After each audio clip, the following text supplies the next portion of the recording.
with Brad Hansen, Athena Stamos, John Cox, Brian Provencher, and myself, Bob Mitsch. And we're going to be diving into the latter half of the James Bond canon right now. All right, why don't we move on to number 18? Okay, we have another tie. Oh, wow. Oh, yeah. The ties are fun, though, because then any number of us can break the tie by changing one thing. Right. So it'd be number 18 and 17. Got a license to kill. Oh, boo! And never say never again. Okay. All right. Oh, boy. Why don't we start with the earliest one, which is Never Say Never Again. Oh, okay. John, why don't you start? Well, I have it at number 17. Wow, bang on. Okay. I didn't like Never Say Never Again at all when I saw it. The Bond marathon that we did really changed my mind. Same here. When you watch them in order, there's something about that completely changed it. It's held up well, and it has great casting. Connery's fantastic. It has kind of the action sequences actually I think now are very good. I like the motorcycle chase and stuff like that. It's number 17. It's middle for me, and I think the strength of it is I think Largo is fantastic. Yeah, he's really cool. Really good, and it's now to me a pretty decent Bond movie. Yeah, I think going back to the marathon, because I think we all of us that there shocked me. Yeah, we were all shocked. I think on that one we rated it like number 9 or something. It's really, been my least favorite Bond movie until that. Same here. But then in doing my rankings by just doing elements, it still kind of fell on Never in the middle. Yeah, I think what made it work well in the marathon was the fact that, first of all, we were kind of on Roger Moore. We were kind of like, God, we've seen him so much. It was just nice seeing Connery back and having that change. And the tonal change. It went away from sort of that burlesque, campy to a realistic, which didn't feel great in 1983, but it feels good now. Yeah, and also, I think it's the most successful Bond movie at taking the old Bond and bringing him back into action. Yeah. Like the Shrubland stuff is great. Right. Yep. He's an underdog because he hasn't been in a fight for a while, and here he is with a real badass henchman. Yeah. And it's it has a lot to recommend it. I enjoyed Never Say Never Again. And the idea that I think also with Marathon that helped is that Thunderball was still fresh in our minds. And Thunderball, with the marathons, I think we've all done these movie or TV marathons, pacing is because you're showing one movie and then you're immediately starting the next and immediately starting the next. So pacing becomes a real, you really notice the pacing problems in movies more than probably if you just watch a movie by itself. It's like you're kind of fresh to it, but man, when you already have slogged through 10 other movies and now you're watching another one and it's boring and slow, it really seems boring and slow. And Thunderball, which is, in my opinion, boring and slow, this movie felt like a way faster version. We're like, wow, they're already at this scene. This is great. So I think the marathon, I think that's the reason for me why I approved. But Athena, what did you think? I mean, this is basically Thunderball, but made in the 80s. And I love all the 80s stuff. Yeah. So that kind of put it at number 17 for me. Never Say Never Again, number 17. I think... Oh, we're tied. Yeah, there you go. I think that dance sequence with Kim Basinger, I enjoyed that. As did I. And the 3D video game aspect of Yes. it, I'm so amused that this isn't a Bond movie. It's amazing. It's pretty good gambling. Yes. It's a good, contemporary twist. It's pretty good. It's just, I don't know, just all of the 80s clothing and the motorcycle sequence really helps that movie be number 17 for me. The opening of the movie in the health spa, Connery is great. Yeah, I put this at number 18. So I think we're pretty much in agreement. What I like about this, it actually makes Connery's age a plot point. And the movie's better for it. It's kind of like Star Trek II Wrath of Khan. They know their actors are getting old and long in the tooth, but instead of trying to hide that, like they do with View to a Kill, they embrace it. And I love that he's that he's coming back, and it's great to see him back. I love the entertaining, how so over the top 80s this is with the video games and leopard print swimsuits. Yeah. It's so deliciously 80s. I love it. Negatives, flaccid music. And I know people give this a pass because they couldn't use a James Bond theme, but I call bullshit because the 2006 Casino Royale proves you can have a proper Bond film score and not really use a James Bond theme, and yet it still sounds like a Bond score. And this just sounds like kind of weak sauce jazz. The action scenes, I don't really find the action scenes that exciting. They're kind of boring. The end, again, it's another Bond movie. The end battle is really boring and just seems to go wild. It's not even the underwater stuff. Just they're shooting around the set with, I don't know. It doesn't really do it for me. It lacks the epic scope of the proper Bond movies. And Bond wearing overalls, just unforgivable. I'm actually more or less in agreement with you guys. In this Really? one. Okay. I rate Never Say Never Again number 16. Wow. Tight grouping. It's it's what I call just nice middle of the road Bond movie. Okay. You know, I never really had a major problem with it when I was younger and I first saw it. I didn't even understand the whole. I just thought, oh, it's another Bond movie, and he came back. All right, cool. Like I had no clue. I mean, I was 6. The whole idea that it's an unofficial Bond Yeah, it's an movie. unofficial remake, and Yep. it's all that stuff. Yeah, I love the Bond women in this movie. I think they're very sexy. I think Barbara Carrera really amps up Yeah. the Fatale role. That's right. Definitely gave me some interesting thoughts at a young age. I love not only the way she seduces Bond, but then later when she's like crazy and demands that I'm the best woman you've ever been with. That's great. And he I has love to that use the scene. pen on her. I'm like, I love it. Yeah. Yes, Largo in this. I like him too. He's way weird, whack. He's like what Walken should have been, I think. I think he's great. Mike von Sydow makes a very good Blofeld, possibly my second favorite Blofeld. The title tune is also like a lounge piece, catchy in a way that you don't catchy in like a commercial jingle way, but not necessarily in it's a great song way. Yeah. Alternate MQ and Moneypenny are adequate, but not amazing. I actually really like Pamela Stalin as Moneypenny, but she's not given a lot to do. M is almost too comic. Q is, I don't know. Q's sick with a cold? I don't know. Whatever. It's Algernon. Algernon. I like that scene, actually. Underwater sequences are still long and dull, as you say. Video game duel is kind of laughable today. Laughably awesome. Laughably awesome, I guess. I thought it was laughable back then. Really? I kind of agree. I mean, it's cheesy, but it's like it's so you feel the pain of our amusing. soldiers. I never even great. got the... Anyway. I understand it now better than I did back then. I mean, would you join in that? Would you want to feel that pain? No, that's scary. All right. Well, okay, wait. I will say I like Bernie Casey as Felix Leiter. Yeah, he's solid.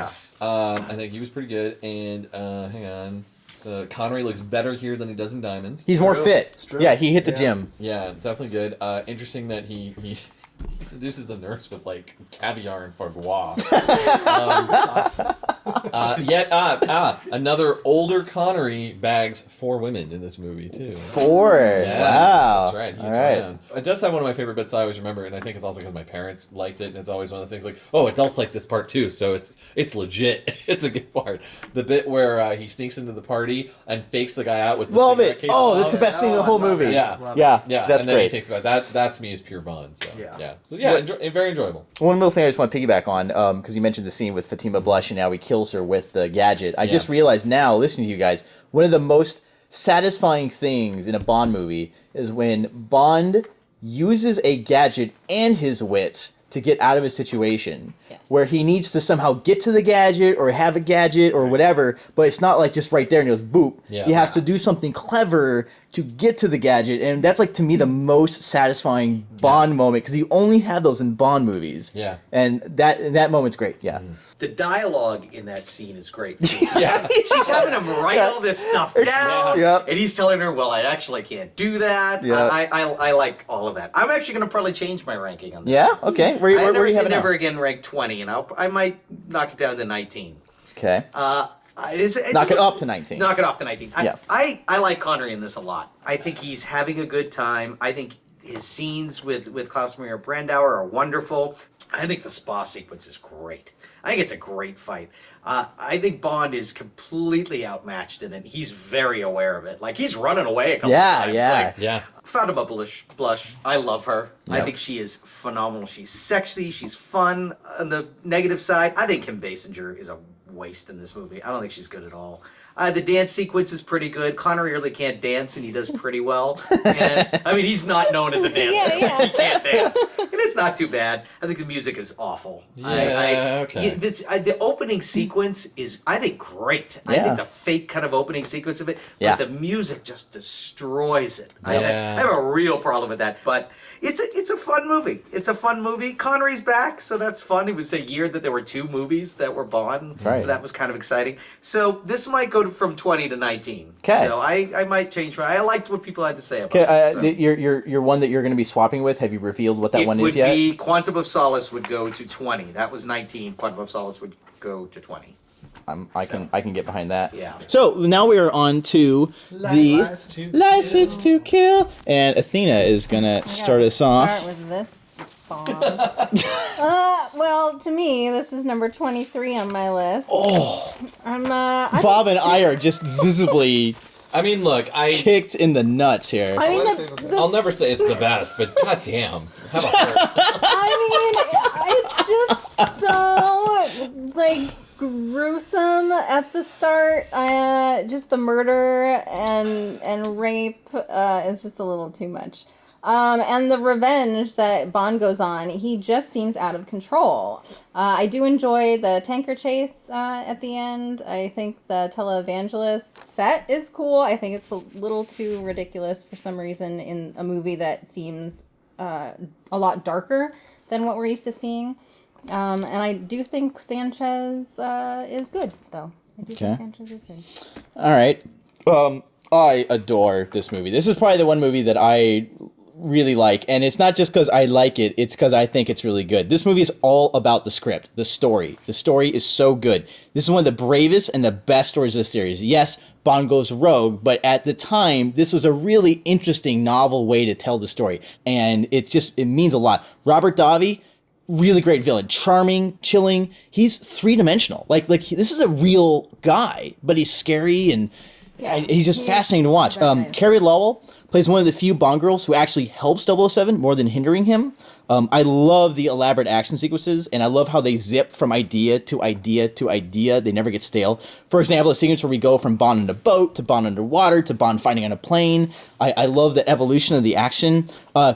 Big Desmond Llewellyn fan. Q gets a lot to do. He never got more than in this movie. He is given a lot to do, and it's so fun.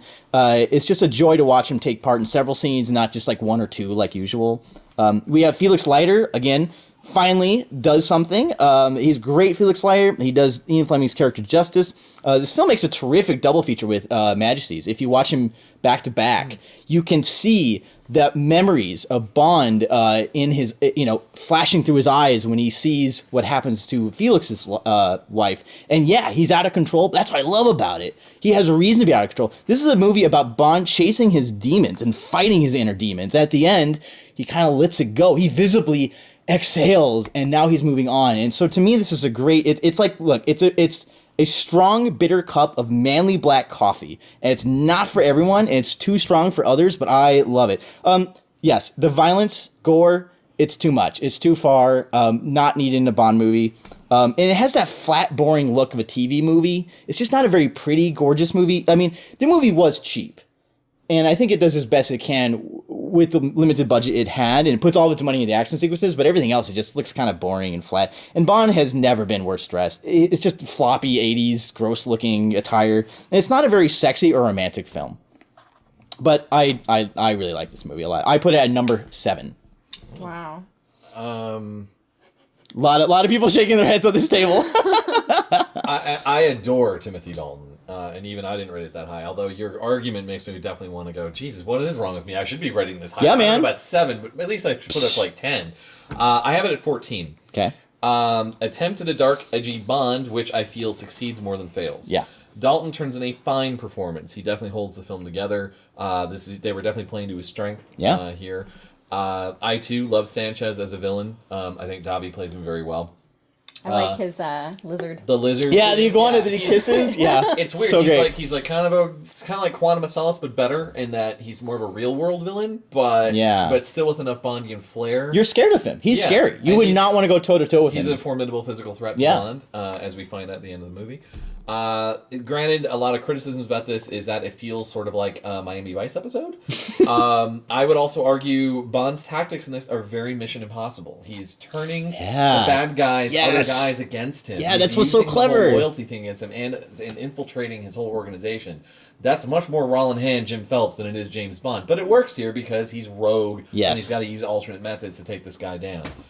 So I think that's really interesting. I like the Bond women, although I admit the secondary Bond girl, the what's her name? Talisa Soto? Yeah, Talisa Soto. A little bit of a wooden actress. A little? The Bond girls are forgettable in this movie to me. Like, whatever. We do have David Hedison back as Felix Leiter, who I always love to see. I loved him in Live and Let Die. He's great here. And it's nice to see the Live and Let Die maiming of Felix Leiter finally dramatized. From the book. From the book, sorry, from the book. Yeah, there's a lot of stuff from Ian Fleming in this one. A lot of Fleming stuff brought back, again, thanks to Dalton, because he was pushing for that. Tanker Chase is very impressive. A little ridiculous with the pop of the wheelie. Yeah. It's a little silly. But overall, pretty good. The Michael Kamen score sounds a bit like Die Hard to me. I'm not a huge fan. I like the fact he brought back guitar strings with the Bond theme.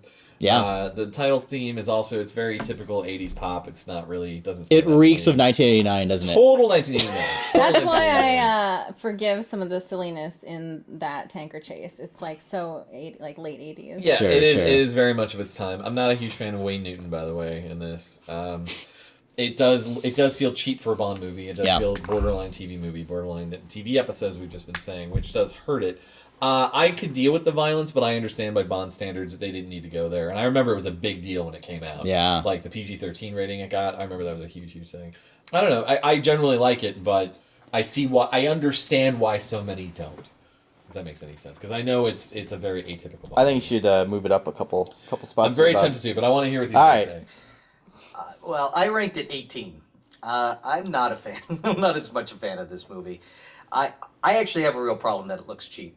I think the movie looks really cheap. It does. And it was cheap. Everything about the movie just doesn't connect with me for whatever reason. I hate the bar sequence. I think the Bond orders a Bud Light, which is disgusting. Yeah. He's better than that. He's better than that. I love actually Key West. I think Key West is a nice location. I think there's some fun stuff in it. The moment where he fires the spear gun into the plane and the Bond theme starts and he's skiing behind it. So good. That is a phenomenal sequence. Yes. The underwater stuff before that I don't think is all that great, but he's really suffering at that point. They're killing him. And he gets it up there. I love that moment. And there's a moment where you could tell it's Timothy Dalton. Yeah. And that is for me the best sequence in the movie. The Tanker Truck actually goes a little long for me personally, but there's great explosions in it, which is phenomenal.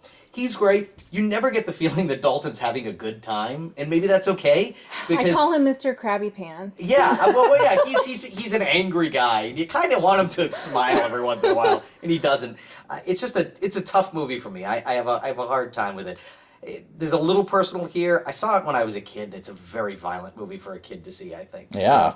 So, there are heads blowing up here. People are getting legs getting eaten ripped by off. Sharks. Yeah, a lot of it just doesn't feel like Bond. But to me, that's what makes it great. I mean, this was the 16th movie. Yeah. I mean, man, you got to change it up a little bit. And Well, I I appreciate the effort. Yeah. I will say that. I absolutely appreciate the effort. But it got muddled with everything that year. So Okay, John. Probably for some other reasons. Number 25. Oh, Jesus. And I feel bad about that because actually, when I'm in the mood for Dalton, I'll usually put in License to Kill instead of Living Daylights. I don't dislike it. I'll tell you what I do like. I think Robert Davi is great. Yeah. I love the complexity of the story, that he infiltrates and he turns his own people against him. It feels sort of like the Bookman with the golden gun. Yeah. It's this real Oh, kind of duel I didn't think between about these that. two men who are intimate. Yeah. I think it's very much taken from that. Okay. And I actually like the underwater scene also, where he go beyond it. It's one of the Bond only theme underwater starts. scenes that I actually think is kind of exciting. But it's the overall cheapness of the movie. It is just cheaply made. It is C-level actors. I don't like the revenge plot. I don't like the gore. I don't like him. It's not a Bond movie to me. It doesn't transport me to the special place of James Bond in any way. Now I view it as a curiosity, and it's sort of, this was an interesting thing that they did, maybe a little too early, because now we have tough, violent Bond movies. Right. At the time, though, it's the only Bond movie I walked out of just thinking, it wasn't even a Bond movie. I'm crushed. I tried not to let that go, and I did this just by the rankings. Yeah. But it's just, it's barely a Bond movie to me. Yeah. I enjoy it more, though, as a curiosity. But as a historical curiosity. It kind of stands there. I love that you said that. My least favorite, quote-unquote, James Curiosity. Bond. As much as I disagree with him, I do respect the point of view. I've heard variants of this argument throughout the years. This movie is, I think, more than any other Bond movie, is probably the one that has the biggest split. It either leaves you cold, or it leaves you, like, thrilled and excited. And like I predicted, it's kind of how we are Over here. time, though, now that we have Craig, there are people, Bond fans, that have found it to be a better I think film. I think it's going right now to it feels like a Bond movie. It feels to like a them, proto because Craig it feels, movie. It is Yeah. a proto Craig movie. It Exactly. was. Oh, it absolutely is. It did. Yeah. So it's interesting. I think it was ahead of its time. I think it did a lot. Too far. Too ahead of its It might have been Way too ahead much. of its Yeah, I think it was too much, too quick. I think if the movie had more, had maybe $10 million more in the budget, and they toned down the violence, I think everyone would have a completely different view of it. Or I Yeah, just wonder, possibly. it's a heartbreak because the idea was to take Dalton, and Dalton is into it. He wants Yeah. to go in this direction. Yeah. So we got an actor who's into it. Let's go in this direction, and let's use the same crew from A View to a Kill. Right. And the same director, and they don't know how to make one of these movies. You needed someone new. You needed a different cinematographer for crying out okay. loud. You needed to completely change everyone Your whole crew. behind the scenes and make a different That movie. was getting old. Instead of- That was getting old. Yeah, at that because point. it's strangely poorly made, and I don't know if that's Oh, part I of the agree. cheapness, as if it was rushed. But there's a lot of bad master shots that show up the bad acting, and it's just Okay. It's mysteriously poorly made. Maybe a tighter And to crew be would have fair, helped. the film was in a bad position in every sense. There Yeah. was no money for marketing. It got stuck in the middle of summer with a lot of big movies around it.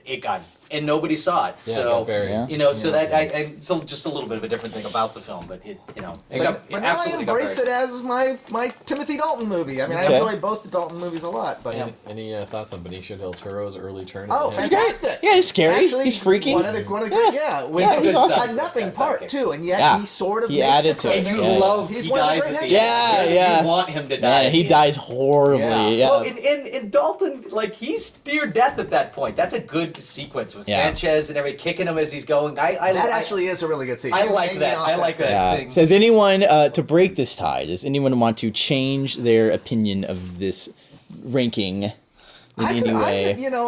I mean, I would watch License to Kill before World Was Not Enough any day. I feel like I should bump up License to Kill. I'm happy to bump Okay. up License I'm happy to Kill. bump it up at least one for right now. Yeah. Let's move on to, I believe we're at number 16. We have a tie.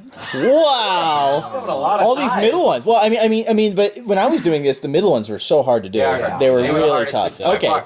The top So, and the bottom were 16 and So, 15. This is 16 and 15. And he strikes like thunder. Okay. Okay. All right. I'm down. I see it in your eyes. Tomorrow never dies. Yeah. Oh. That's Yes. So 15 and 16. Okay. Yeah. 15, so 16. Let's start with Thunderball. Thunderball. All right, Thunderball. As I might have alluded to earlier with Never Say Never Again, I don't hate it. I believe I put it as number 19. Here's the pluses on it. I think this movie gets a lot of a free pass with a lot of fans. I don't think it deserves because it's the original crew and cast in their glory. People are a little bit too dismissive of its flaws, and I think it's definitely a flawed movie. On the pluses, it's beautifully shot. The underwater work is stunning looking. The score is wonderfully saucy and over the top. Fiona Volpe is a wonderful, super sexy femme fatale, which I believe is the series' first femme fatale. And I like how 007 wins by being sneaky versus mowing down enemies with a machine gun like he does in later films. Like, for example, the scene where he fires in different directions and makes his pursuers fire each other as he escapes. Versus in later movies, he just grab a machine gun, just mow people down. And I like that kind of classic feel. The classic Spectre meeting with the electrocuting chair. That is the Spectre that was missing out of Spectre. You know what I mean? That is Spectre.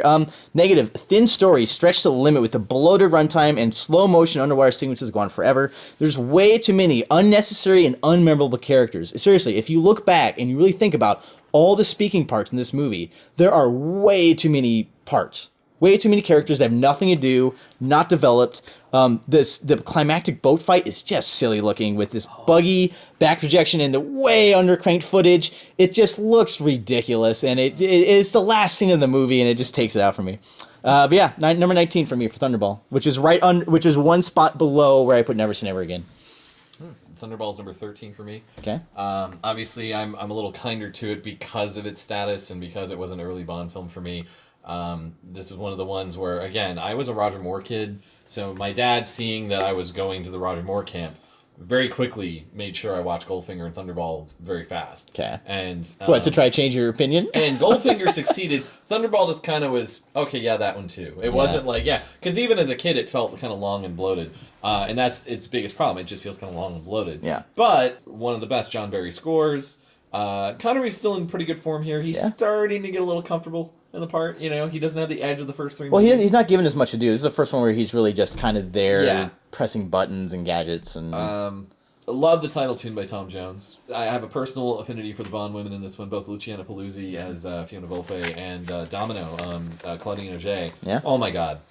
Yeah, I agree. Oh my They're god, both great. swoon for me. And the Felix here, not so good. Nope. A little lightweight there. Underwater stuff, as you say, it all looks great. It's just too long and dull for me. Love the opening with the jetpack. yeah, fair enough. Love the opening with jetpack. Love the assassin as a woman, and he trips him. And I've always liked that part. Yeah. And good stuff. And completely 100% agreed about the Spectre scene. That is the Spectre I remember. Yes. That is the Spectre I want. Yep. That is my favorite Blofeld. That is a Blofeld that I don't want to mess with. Yep. And yeah, that's fantastic. If only we could have I never want to see him. I just want to see him always behind a screen with a cool voice and a cat. Which, by the way, thinking about it now, it's a shame that Spectre didn't have a similar lead up. Mm-hmm. When you finally see Christoph Waltz, you see him he's in the shadows for a couple minutes, and then you see him right away. Yeah. It's a shame that he wasn't set up. Yeah. And that was a cool thing about. We'll get to it soon, I'm guessing, but You Only Live Twice.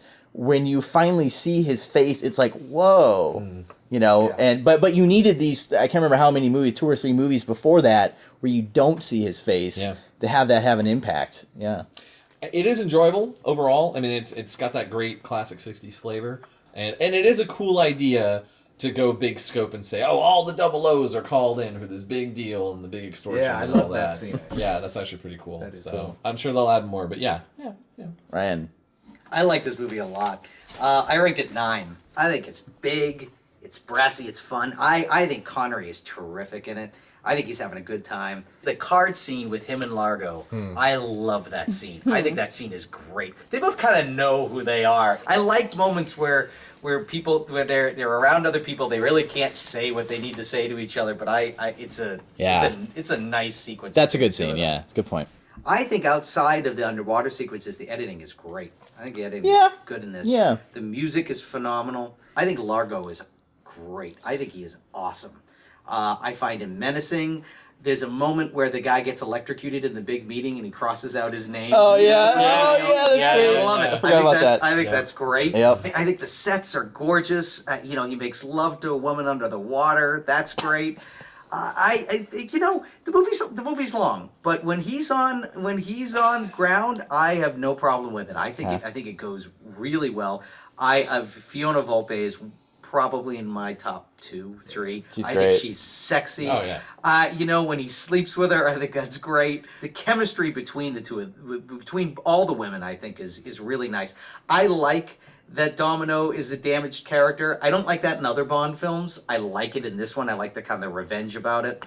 I've never understood why there's a stretching machine that can murder somebody. I have never understood why do you have a 10? That makes no sense. I do think that is very I do have an though. issue with that. The underwater sequences are lethargic for the most part. But you know what? At the time, that was pretty cutting edge stuff. Sure. So I'll give it that. The dubbing is terrible in this film. There's people saying things that are dubbed differently that I have a real problem with. When the woman rescues him from the stretching machine, he basically convinces her to have sex with him to not lose her job. Yeah. I have a real problem with that. It's a product of the time, but that is misogynistic at its worst. Yeah. And I think it's gross, actually. I know that was a horrible thing to say, and I'll say this, but I love Connery in this. I love Connery in this. There's just great. He takes a spear gun and he kills the bad guy. You got the point. I think it's really well written too. I think it's a tight, good script. So I like it. Man, all right, I disagree with the tight part of it.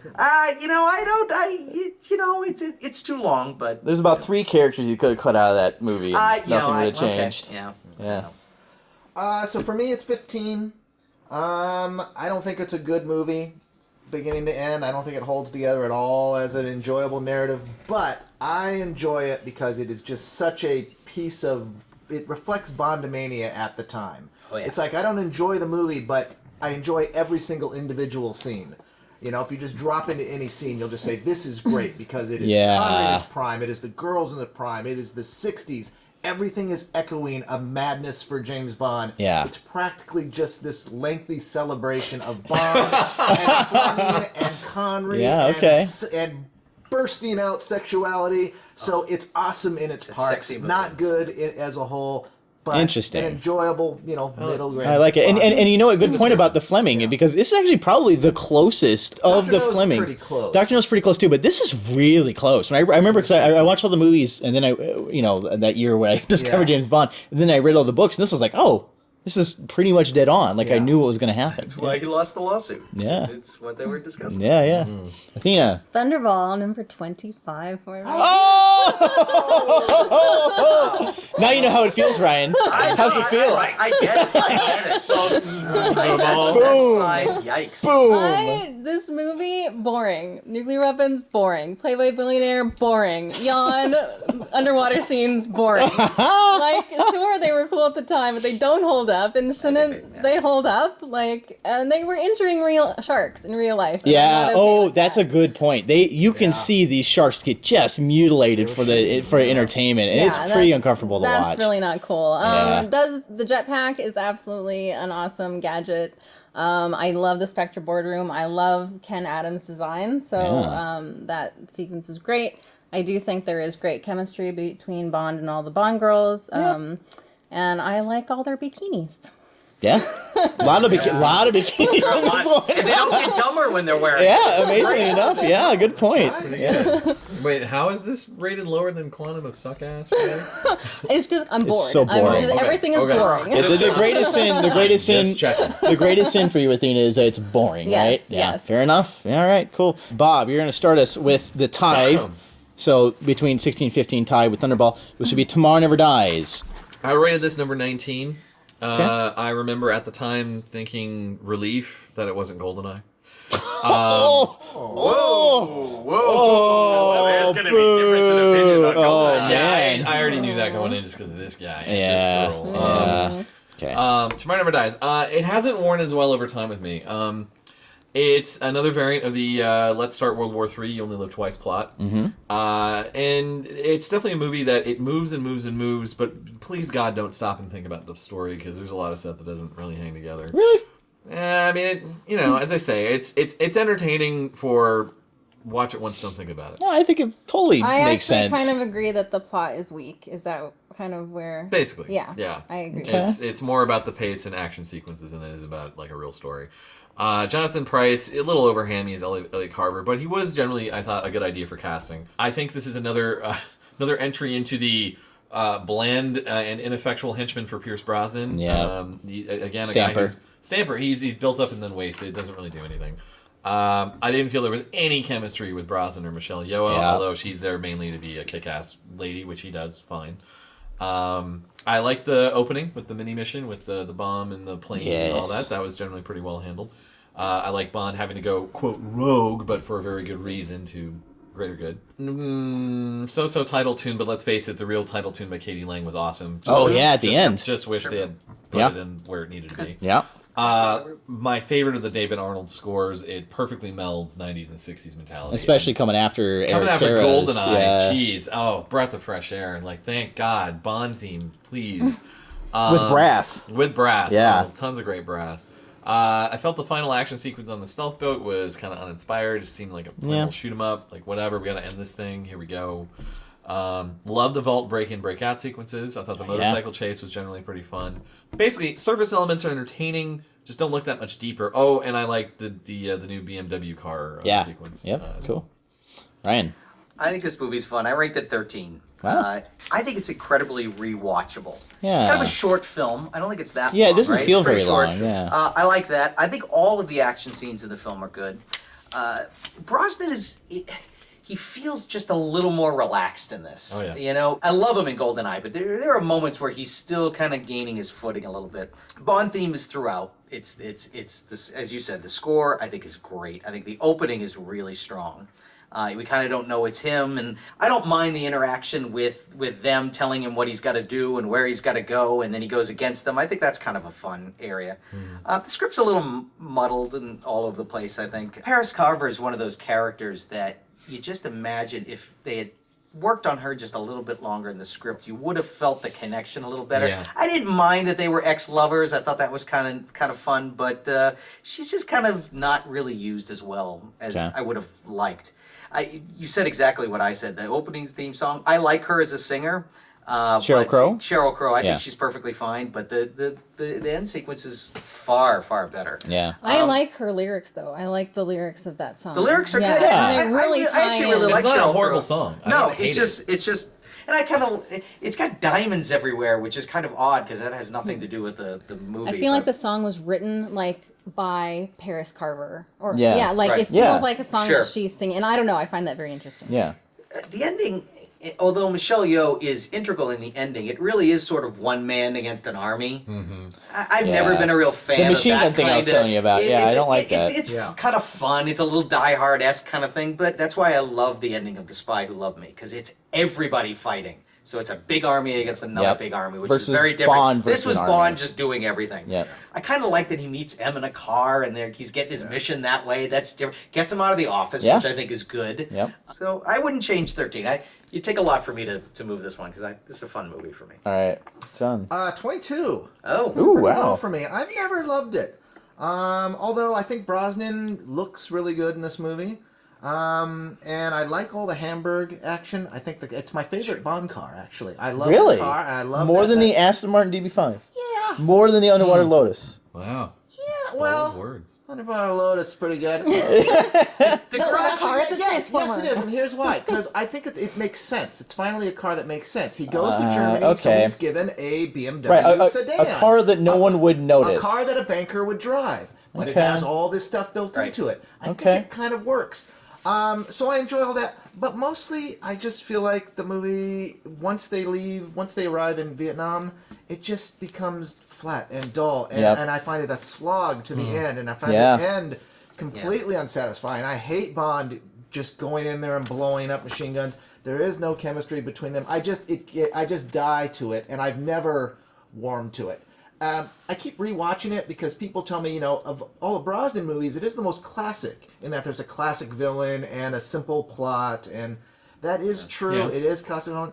Jonathan Pryce, though, breaks my heart because I think he's great, and I thought he was great casting. He's terrible. It's like he's never seen a James Bond movie. He's doing a Batman villain. So I'm not a huge fan. Stuff I like, but by and large, I find it a hard one. Can I just make one comment, because I don't want to forget it? When he's in the car sequence, there's something that happens. He's on the phone and everything, and I think it's when the tires get reinflated, and he kind of smiles and laughs. And it's Brosnan smiling and laughing, and it's Bond doing it at the same time. I love that. Well, I absolutely love that. Back on the car thing, why it is my favorite car. It's the sequence where it's just sitting by itself in the story, and the bad guys come up to it. Oh, yeah. And they can't, That's great. And they try and break the window, and it shocks them. The car can defend itself. The car is a I character. love that. I thought that was Unlike that lame terrific. Aston Martin DB5 in SkyFall, which just sat there and got blown up. Psh, such a terrible car. Or the Lotus and Free Rides Well, Home. he did kill a couple people with it, Right? What? didn't he? It's kind of I just mean it could not defend itself, unlike this BMW. So you got a point there. That's true. So, oddly enough, Tomorrow Never Dies is 10 on my list, but it shouldn't be. I really put it lower when I'm looking at what I personally enjoy, but it ended up as 10 because I feel like you could show this to anybody who's even not a Bond fan and they will enjoy it, and so it got put higher because of that. Also because of that, it feels like a generic action movie. I can replace Bond with another actor. He can be another action hero, and it still works, and that is a big problem that I have with the movie. Good point. This could have been a Die Hard movie, and you wouldn't have to change much. Yeah. So, but Bond-wise, great motorcycle chase sequence.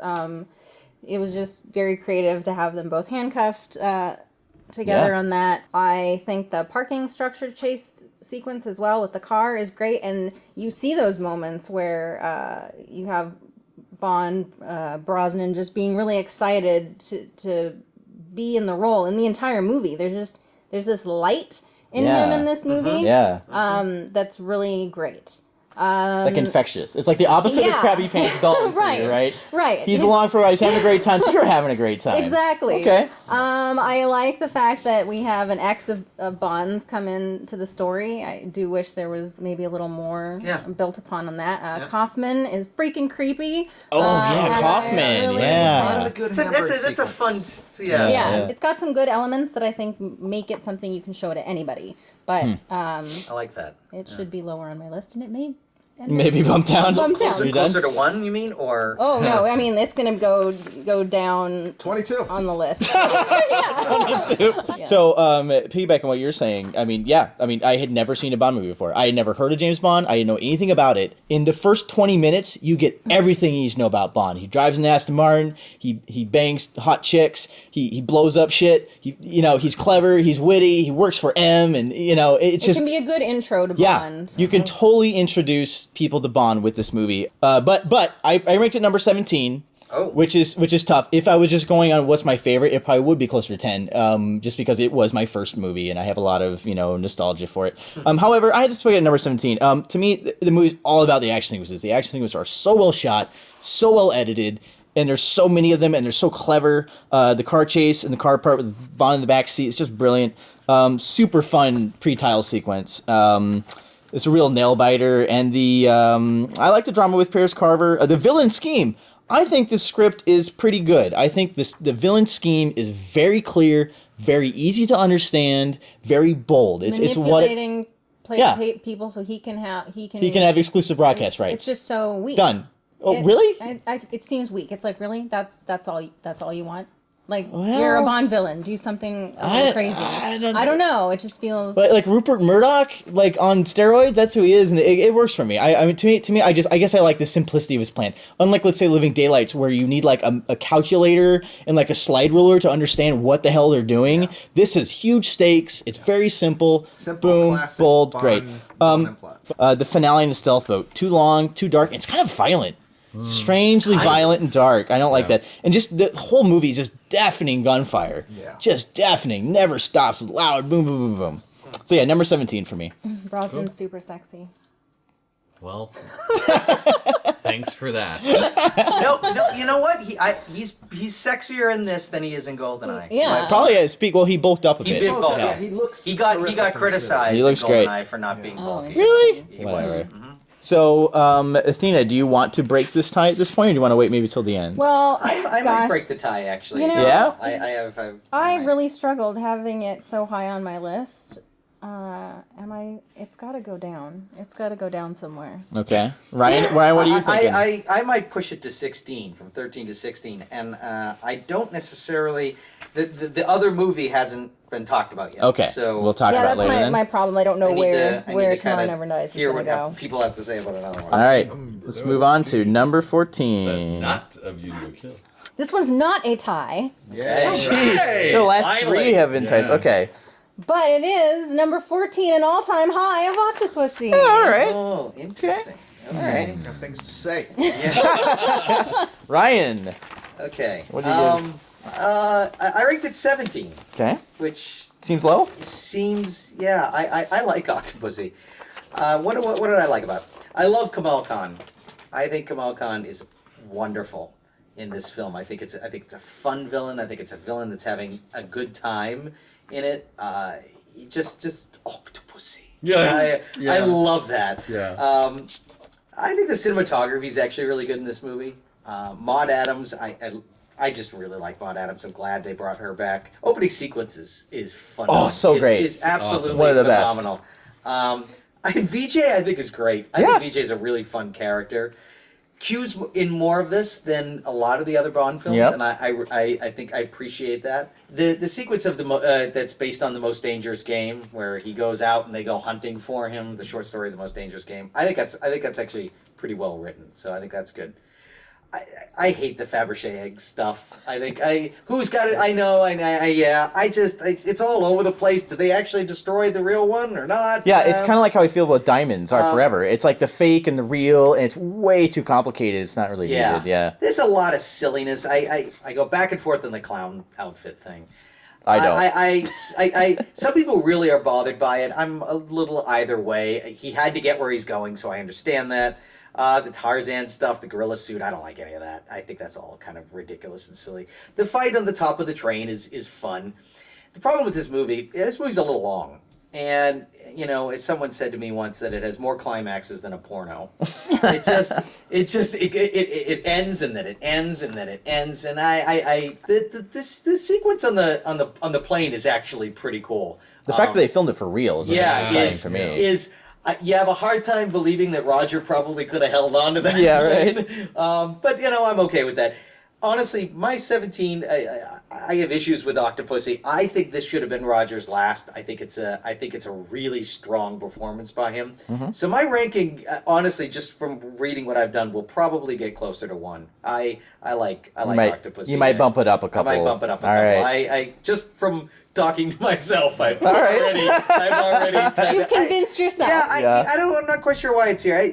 It's a fun movie. It's a really fun movie. I don't like the theme song all that much. But, yeah, it's a little weak. But the score's not bad. So, John. Well, number 5. Wow. 5? I love fifth best. number 5. Damn. And I did this by elements, and what I found was I think the elements of this movie are great. I think Roger is great. I think the locations are great. I think the pre-title sequence is one of the best.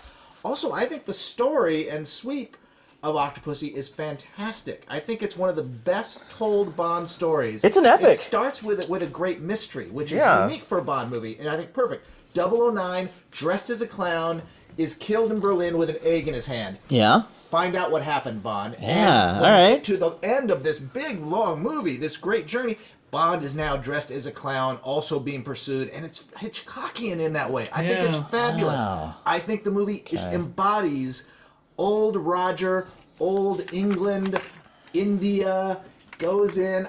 There are goofy moments which I don't like, the Tarzan yell, but you go through so many different layers of suspense, and by the time you get to the end, when he's racing to stop that Bond, it's genuinely tense. The car chase at the end there is genuinely fast-paced and fantastic.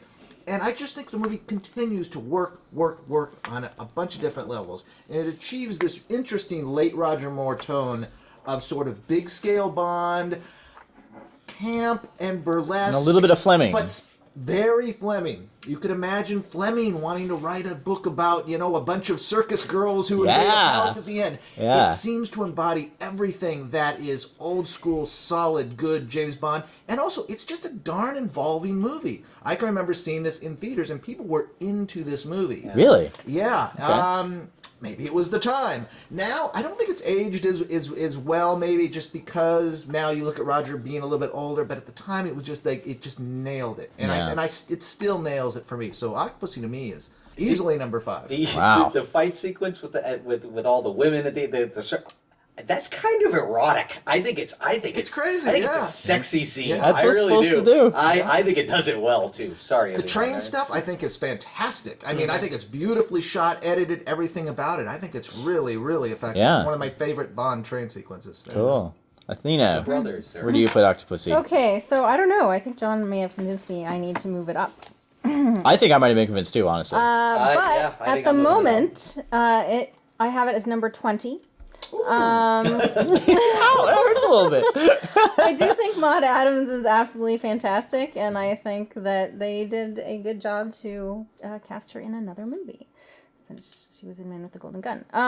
But yeah, there is a lot of spy stuff and mystery in this. A lot of good spy stuffs. It is very fantastical. And that's a positive. So yeah, I'm wondering why it's number 20. I enjoy the taxi chase, the train fight on top of the train. I like that. The locations are really good. Yeah, why did I put this low? The circus stuff. Gambling scene with Kamal. You know what? Part of this. Oh, that is a good sequence. You know what? Just bang, bang, bang. I Classic think elements, and they nail it. I think what might be happening here is I think Octopussy for a long time was considered to be a bad James Bond movie, but maybe when you stop and think about it, it's actually not bad. When he's in the cart and they're chasing him in the cart, I think that's all. Yeah, that is right. They're going fast and. All right. Oh, he has this little tennis moment, which I think is awesome because he was a professional tennis player.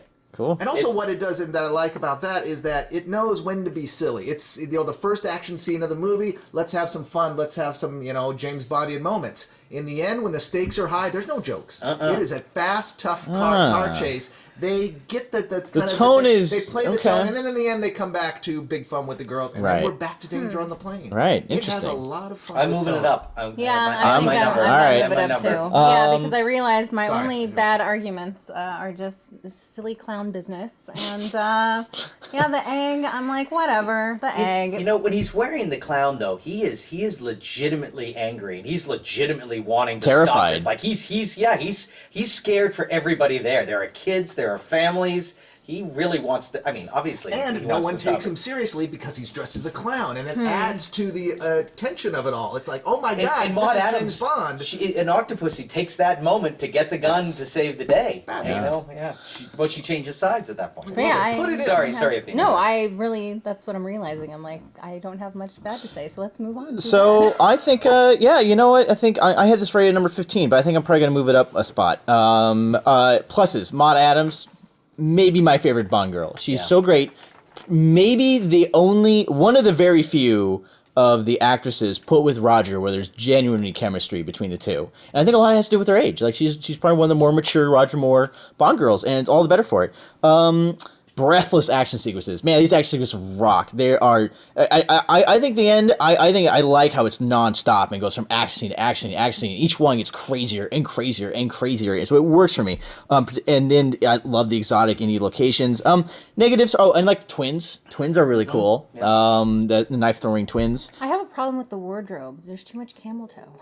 Oh, with the ladies at the end, the spandex. There you go. I don't have a problem with that. Nice. I like the henchman. What's his name? That can crush the he's pretty cool. But however, I don't particularly like the main villain. I think he's just kind of weak and forgettable. He's just kind of weak and forgettable. To me, you need to have more than just saying Octopussy well, which I think is how he got cast. And he's just kind of boring. He's not physically threatening. He's not. Doesn't do it for me. Doesn't for me. That may be why I part of the reason. Bond gets. I mean, it's not just that Bond gets stuck in the clown. Although you might have turned me around the clown thing. Now I remember that. Yeah, I guess it's kind of we're seeing the beginning kind of play out, and that adds a little bit of mystery to it. But then he's stuck in a gorilla suit too. It's like it's hard to stomach the silliness that's stuck in an otherwise pretty good movie. Like the very tense sequence of them getting hunted in the Indian jungle, but then you have to sit and they hiss off, and it's like it's a moment where I feel like that scene could have been played a lot more for seriousness and laughs. Yeah. But it's a really fun movie, and I think it's aged pretty well. And so I'm probably gonna knock it up a point or two from 15th place where I have it now. The work is done then. Yeah, well done, Bob.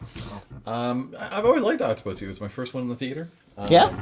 I mean, right on the heels of For Your Eyes Only. Okay. I consider this, just a very good, solid, standard Bond film. I ranked it number 11. Okay. But after all this talk, I'm like, maybe I'm underselling this movie. This is pretty good.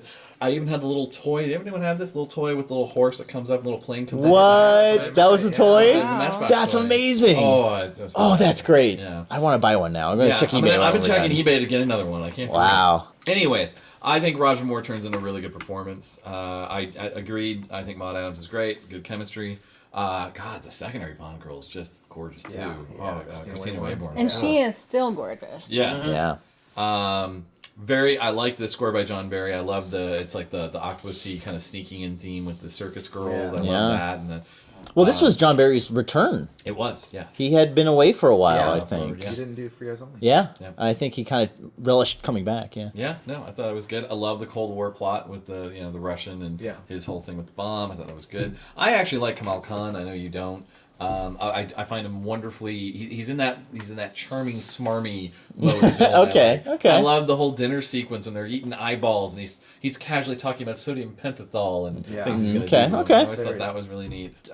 Comedy bits agreed with things like the Tarzan yell and the gorilla suit. As a kid, I liked it, but as an adult, I'm like, that's pushing it a little bit.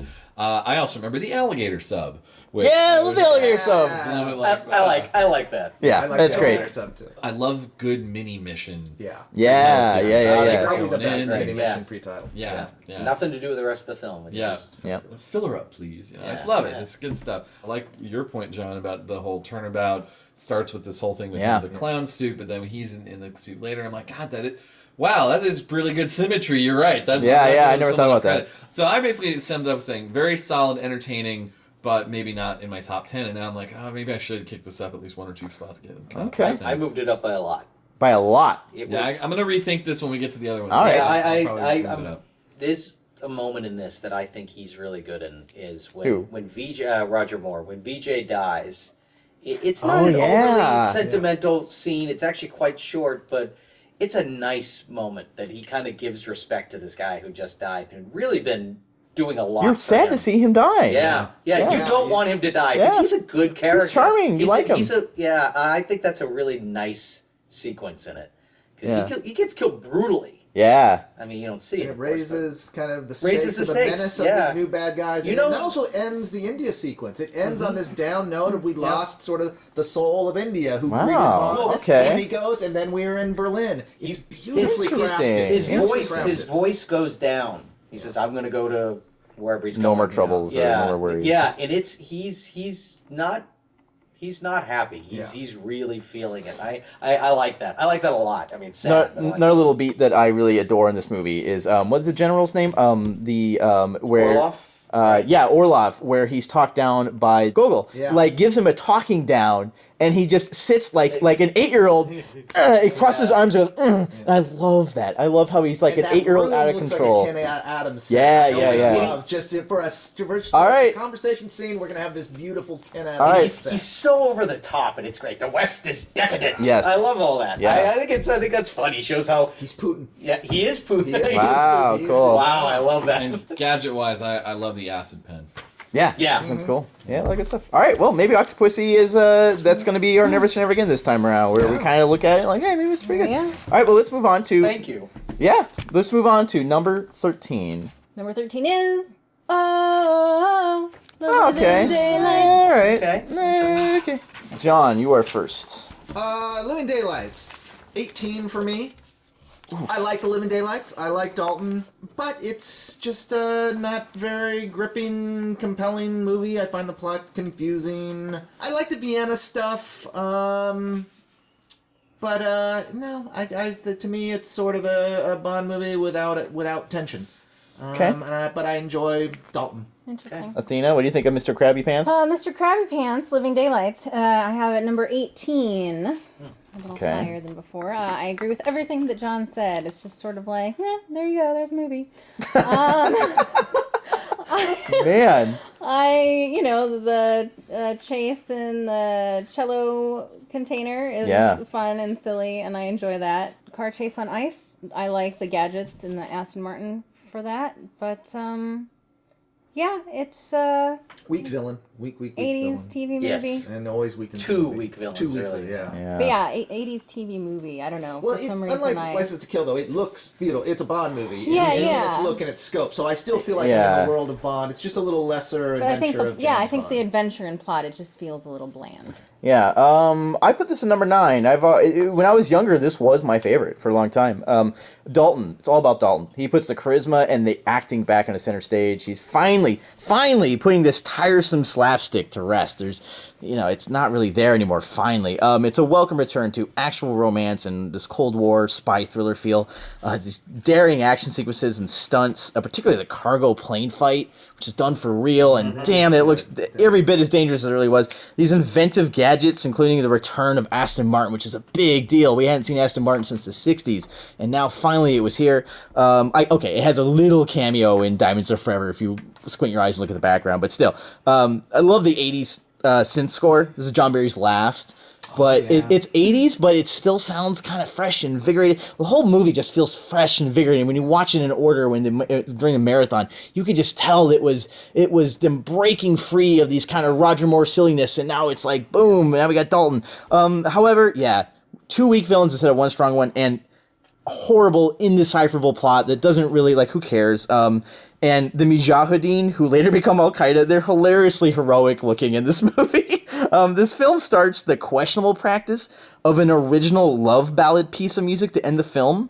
and this went on for the next 3 films, and never right for a Bond movie. You should end the Bond movie on like a heroic kind of like the Katie Lang song, you know? And this kind of had that kind of cheesy 80s kind of love song to end it. It's just the wrong way to end a Bond movie. But yeah, number 9. Bob, what do you think? I adore this movie. Adore? Yes, it's number 5 for me. Number 5, all right. I love this. Dude, look at the standee I've got right over here staring at you. That's the guy. That is the guy. Yeah. I love this when it came out, and I've loved it every single time I've seen it since then. Can you describe the plot to me in one sentence? Oh, for God's sake! I want to celebrate this movie. I don't want to get bogged down with plot here, Brad. But the movie gets bogged down with No, plot. actually, here's my thing. Yeah. I consider this the 80s high watermark. Dalton hits the ground running as if he's played the part for years. I think he's fantastic in this movie. Okay. I love he's intense, he's brooding, but he can handle the bits of humor well when he's given it, you know? Like, I think there's a better balance here than License to Kill. At least there's humor in this movie. Yeah, there's a bit. But, I mean, it's well handled, but, I mean, and you have this wonderful sort of Cold War story going on where you have, like, you're right, don't get me wrong, it's not a simple plot, but it starts with that great Fleming adaptation of The Living Daylights, where he's got to get Koskoff over the border. You get a little bit of humor with the girl and her big boobs and everything like that, but then you also get him, but you have that great scene where he's showing up Saunders, but later they're actually kind of like respecting each other. Yeah, so and then he Saunders dies. Yeah. So Dalton has that great reaction where he smashes the balloon, and he's just, he's so angry. Yeah. I love this movie. All right. John Barry's last score is fantastic. Agreed. I love the synth and marriage with the orchestral. Mm-hmm. I think he has some great themes. Not only the Living Daylights theme, which has worked in so well with the plane sequence when he has to pull the Jeep in. Yep. It's also done in that great chase after he does the whole fake out assassination. That's right. See, this is the problem. It's Pushkin. Pushkin. Thank you. The Gogol stand. I love Pushkin. Yeah, which, by the way, I forgot to mention, I wish it was Gogol. And I think originally it was going to be Gogol. It would have been better. Sick, right? Yeah, I agree. Like it would have been better. I think it still works, but it would have been better if it was Gogol. Cargo net fight, fantastic. Yeah. I love the cello sledding. I love the hop of the cello over the banister, and he's just like nothing to declare. I love that. I even like the way that there's an actual romance with him and Cara Maloney. Yeah. And he actually builds in that. I mean, yeah, in a typical spy way, he's using her at first, but they actually do sort of fall for each other, and that's why, for me, this is the one time the love ballad at the end of a Bond film kind of felt. Yeah, okay, it's they're reuniting, and it's not, as you say, it's not just it's not like Michelle Yeoh, like, well, we're floating on a piece of a boat, let's just screw, you know, it's not like that. We're gonna actually have this nice moment. Built, yeah, okay. I think the film, I agree. The one weak point are the villains. Whitaker is, he's not much. He's a laughable guy with a bunch of toys, but. I think Koskov would have been a very interesting villain had they played him out. If they had made him the main bad guy and start him as that, goofy doof who, defects, but it turns out the whole time he's playing MI5. Yeah. And then he comes back at the end, and you get a glimmer of that in the plane. Yeah. When he's, like, kind of giving it to James, he's like, yeah, we have a saying, too, and you're full of it. All that stuff. If you saw him like that, he slips a little back into goofy mode later. Forget that. If he stayed there and you find out that he was this mastermind, much better. Okay. It would have really helped the movie. But hey, that's me playing armchair quarterback. I kind of feel like this movie was maybe one screenplay draft revision to me putting it as number 5. Okay, well, you know what I mean? And I love the throwback to Smersh with Smeared Spionum. Yeah. I love the opening. God, that skydive and the whole exercise that goes wrong at Gibraltar, and then he's hanging on the car, and you can see it's Dalton doing it for some shots. And you get the great thing, and he parachutes again, and there's a hot chick on a boat. Boom. Ready to go. Yep. Perfect Bond. Oh, another moment that I forgot to mention I love is, and it's the scene where Dalton puts the stamp on his character, is where he almost kills Pushkin, where he's like, lays a trap for him with his wife. Yeah, no, the mistress. The mistress, yes. Right? And he's holding a gun. Her naked. He's holding a gun to his head. Yeah. And Roger Moore, you would be like, nah, never in a million. You're like, damn, he might execute this guy. Yeah. And that was the scene where I think Dalton really put his stamp on the series. That scene right there. That was the scene that no one else could have done. I just think it's great that you get genuine spy stuff going on. You get, as I said, a fake out defection, which starts a short story, but then it's a double fake out defection because he gets yanked back because all it was is to plant information with the British to kill Pushkin, but Bond is onto it they fake out so they see what's going to happen, Exactly. and they see it comes down to a drug deal. I mean, look, I know the drug deal at the end of the day is, it's not a big megalomaniac world takeover plot, but I think it really works. I mean, and then you add to the fact you have almost a Hitchcockian thing where he's on this path with this girl who's also been tricked by Koskov. Yep. You know, but then, you know, she even gets tricked back when she Right. actually drugs Bond. I Right. love Bond getting drugged. That's such a good scene. Yeah. I don't know. I love the shit out of this movie. I'm still... if I could rate it higher, I would, but there are better Bond movies. Okay. I like it too. I like it Thank too. you. I give it 12, so not 5. All right. There's a lot to like. I think the moment that's really him, and I think it's a really interesting moment, is when Saunders gets killed and he breaks the balloon. I think that's... He goes running after somebody when he sees a balloon, and he turns his gun on a kid. Yeah. And then he hides it, and he has this sort of moment like, I gotta relax for a second. I got the message. And then, yeah. He, That's awesome. Right, and she comes back, and she's trying to figure out what's wrong with him, and he needs a moment to kind of take a breath and go, that just happened. I think that's a really good sequence. I like Dalton in this. I think he works really well with this script. I think they did everything they could to make this his movie. Mm-hmm. They fall in love. Yeah. And Bond doesn't have legitimate falling in love from pretty much the beginning of the film to the end. And he does it here, and I like that. He's a badass Bond. Yeah. The first thing he shot was him running around and jumping on the car and everything, and that's awesome. Yeah. And I like that we don't know who's Bond first. Yeah. Oh, And yeah, that's we cool, assume too. it's going to be this tall guy that kind of looks like Roger Moore, and then we see that it's him, and it's his iconic shot that we get, like revealing him. Unlike with Roger Moore, where he's just here he is in bed. It's like they really play it up, and then when you see his face and the music hits, it is a big I moment. always love that. Yeah. And I like the music. I think the music is awesome It's in this great film. music. It's 80s. It's definitely 80s. But it's exciting. Yeah. And Aha, they love the were theme pretty song. Okay, that's the best part of the movie. Aha's song. There you go. The story is all over the place. And that's kind of the problem. I understand we didn't know this at the time, and it happened in Rambo as well, but he is helping Al Qaeda. Yeah, right. Post 9/11, I have a real hard time with that. Yeah. But And Cameron Shaw is Bin Laden. he is. Yeah. And the fact is, I like Cameron Shaw. I like the character. I like their chemistry even as how they work together. But the fact of the matter is, in hindsight, the movie has that problem. But that's neither here nor there. I noticed on the strengths, music was one of them. I do love that score. And the last John Any Barry 80s score. synth. The last John Barry score. Very well done. Yeah. Very good. He did go out right. I did also love the Aston Martin. Not so much the chase of it. I just love him. The idea pulling that up is- to the Blade safe house. Yeah. Bond pulling up in an Aston Martin, getting Yeah, out. it's nice. just like that felt kind of. Bond. And he's a snob again. He's a snob. Oh, yeah. Comes in with the food. Yeah, you need that. Bond He is a hands the snob. receipt over. He's Yeah. like, what the? Yep. Yeah. That's Bond. Yeah, it's a great scene. And he's smoking. Yeah, And he's smoking. Still Yeah, smoking Return in to this Fleming's Bond. All right. I think we can move on to number 12. We're getting up into like the good movies, guys. Number 12 is Underneath the Mango Tree. Yeah, all right. Dr. No. Okay. I was wondering when this was gonna hit around. Dr. No. Simple spy plot, Yeah. but it works well. And I'm okay with that. Honey Rider is great. I am amused by Dr. No and his missing hands. I do not like the island music that happens in the movie. They didn't know what they were doing yet. I don't mind mean, it. it was their first movie. Yeah. Dr. No dying is too slow and a little lame. Because he gets boiled to death. I'm amused by the dragon on the beach. Yeah. And it's, I think the dining room scene, it's kind of a little sophisticated in its approach. And it was Dr. No's number 11 for me at the moment. Okay. I put it at number 14.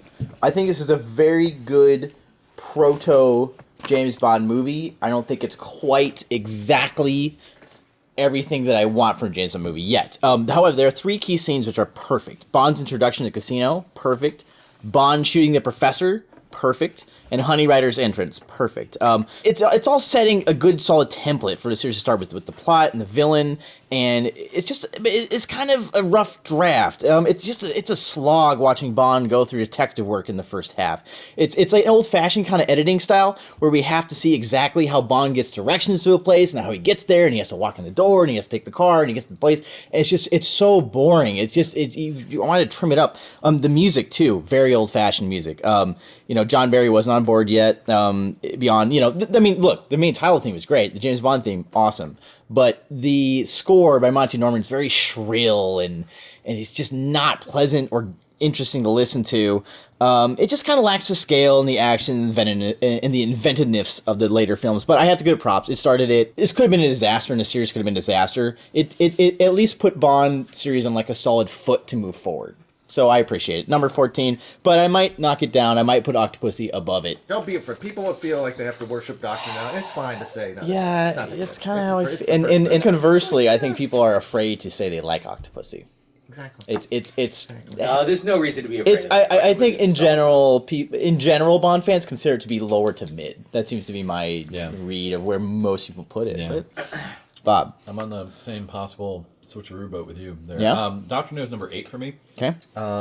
As you say, good proto-Bond film. Feels a little pedestrian. That intro with Connery is great. He's at his toughest and probably most suave here. Location work in Jamaica is very, very nice.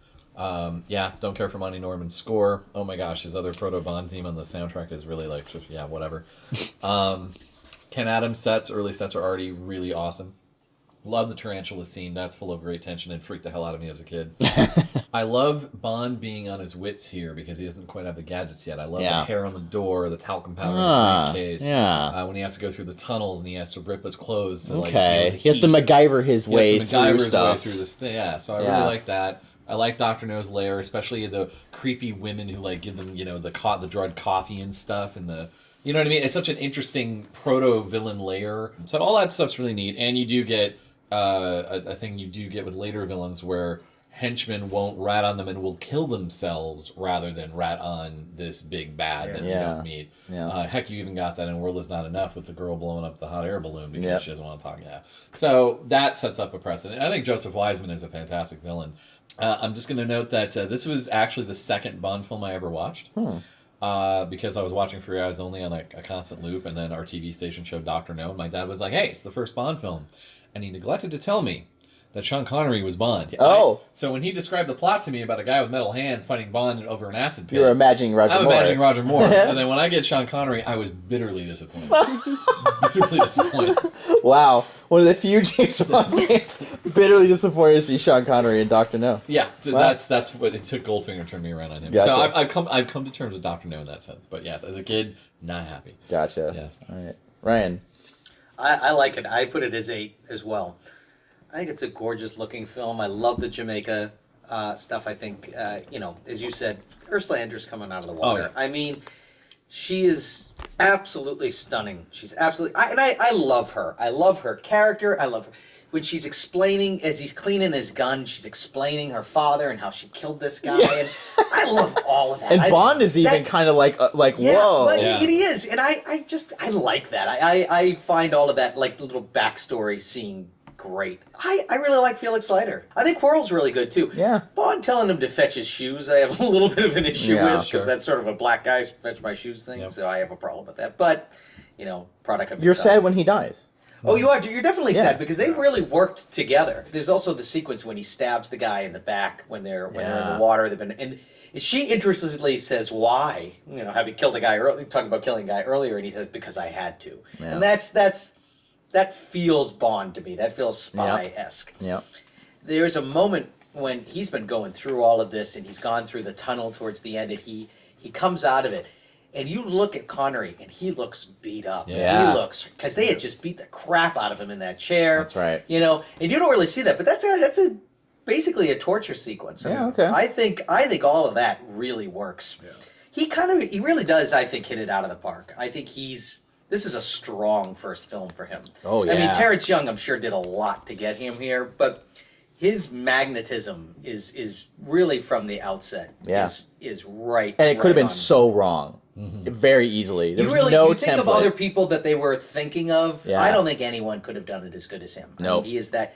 And when you compare it to other Bond films, there really is not tons of action in this film at all, and that's fine. It's sort of an investigative film. Again, it feels very Fleming-esque, as you had said. It's probably one of the closest to it. So.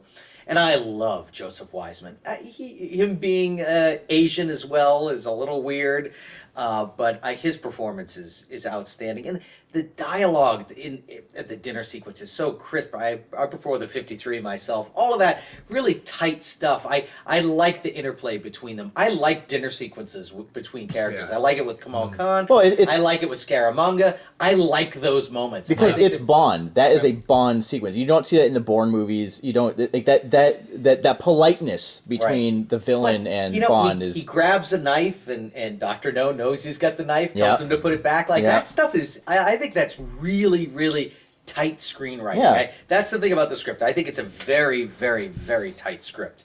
It's not a very long film. It's a pretty short film.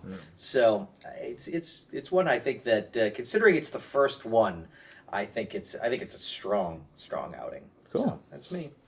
I have it as 19. I like it. I think Connery is great. I think Dr. No is great. Just like what you said, all those scenes, those key things. But apart from that, it's a very old movie. And it really is just, they've just taken the book and they've made it, which I kind of like. But it really isn't a home run in all the elements that we came to know Bond. So I enjoy it for what it is, being the first movie. I think I respect this movie more than I like it. Yeah. You know what I mean? Yeah, actually. More than I enjoy it. I wouldn't show it to somebody that you got to watch this Bond Exactly. movie. This will hook you. Yeah. No. It's fun the way. It's amazing how old-fashioned it feels. Yeah. Even compared to From Russia with Love, which Yeah. feels very contemporary all of a sudden. Dr. No is an old movie. It's real curiosity. It's interesting. It's the Connery's first. amazing. He is. He's a monster. It's the first Bond film, but I don't think you would absolutely not show this as a first film to somebody at all. Yeah, and that's why I ranked it kind of. I keep the 8, but I understand that. Yeah. It would be tough to watch, I think, as a first Bond film. Yeah. All right, let's move on to number 11. We have a tie. Ooh. Just like the Moonraker. Hey, Moonraker. In search of Live and Let Die. So 11 and 10 tie. All right, so we'll start with Live and Let Die. I put Live and Let Die at number 12, actually. It's higher than I thought it would. The big plus about this movie, it just moves like a bullet. You never have to wait more than a few minutes to get another fun action sequence. The Crocodile Farm is one of the best sequences of the whole movie. It's one of the few times you see Roger Moore like truly sweat, and the way he gets out of it is earned and exciting and not expected. Memorable villains, all really fun. Paul McCartney makes the best title song of the series, in my opinion. In the negative, it's kind of racist. It's a little racist. And the villain deaths are so cartoonish, particularly with the balloon blowing up. It's ridiculous, and that's the climax of your movie. And it's a balloon guy blowing up. It looks so bad. There's kind of that Guy Hamilton ham-fisted humor that interrupts some otherwise excellent action scenes. Particularly the boat chase. I think you could have trimmed that down with less of the J.W. Pepper stuff, and it would have been a really exciting chase. In general, it just feels a little cheap and a little small scale, but it is an entertaining movie. I'm on board with a lot of what Brad said. I rate Live and Let Die number 10. There's a lot of 70s Afro-funk in this one. I really enjoy George Martin's score. It is a little funky and dated, but you know what? I when they released that expanded soundtrack, there's some neat stuff. I like that the way it kicks in when he's going to throw the gas on the guy at the end of the boat chase. Yeah. Some really good. It's exciting. There. Yeah. It's different. And even just that cue when they're throwing down the cards and you see the plane landing and it's like doom, and it's like we're getting in some groovy stuff. Yep. So I like that. McCartney's title tune is definitely in the top 3. Excellent song. Roger Moore, a little stiff in this first outing, and to me, he's more of a dick here because he's got moments where he's totally like putting the screws to Rosie, about turning on her boss, and without any care that she's probably going to die. And then lying to get the virginity of Solitaire. Lying to the virginity of Solitaire is the big one. The sequences like the boat chase and the airplane taxi chase, they go on a bit too long.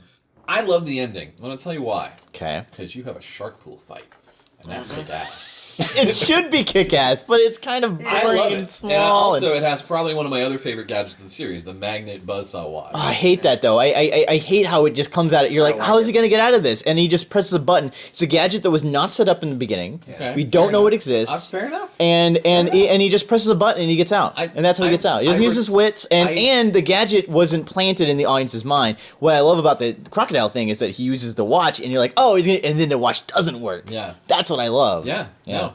I love that watch. For both reasons, so we can agree and disagree at the same time. Okay, cool. Yeah, and I like Mr. Big. Yaphet Kotto is great. I like how he, in one role, is like a thug, and in another role, he's like Mr. Sophisticate to Bond, and I think that was kind of just cool. he deserves a better death. Or a better filmed death, because he's so good. And I don't care. I think it's great. Okay. I have no problem with it. Tee, excellent. I love him. I love the claw. I love all that. I love the end train fight with Tee. I think that's great. They have a little proto Jaws, but still. Sheriff J.W. Pepper is unfortunate. But yeah, overall, it's generally enjoyable. As you say, it's generally well paced, and you get a lot of fun little sequences. And okay, yeah, I like it. I ranked it 14. I think Moore is actually pretty strong out of the gate. He gets called out on some mistakes that he makes, which I think is good. White guy in Harlem, good disguise. Oh, I see what you mean. I like that kind of stuff. I think that's Yeah. fun. I actually think the sequence in Harlem in New York where he's trying to find him and then his driver gets killed, and I like that. I actually legitimately like that a lot.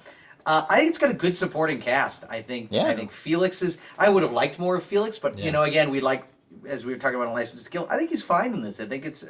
I have a real problem with tricking Solitaire. I find that really just.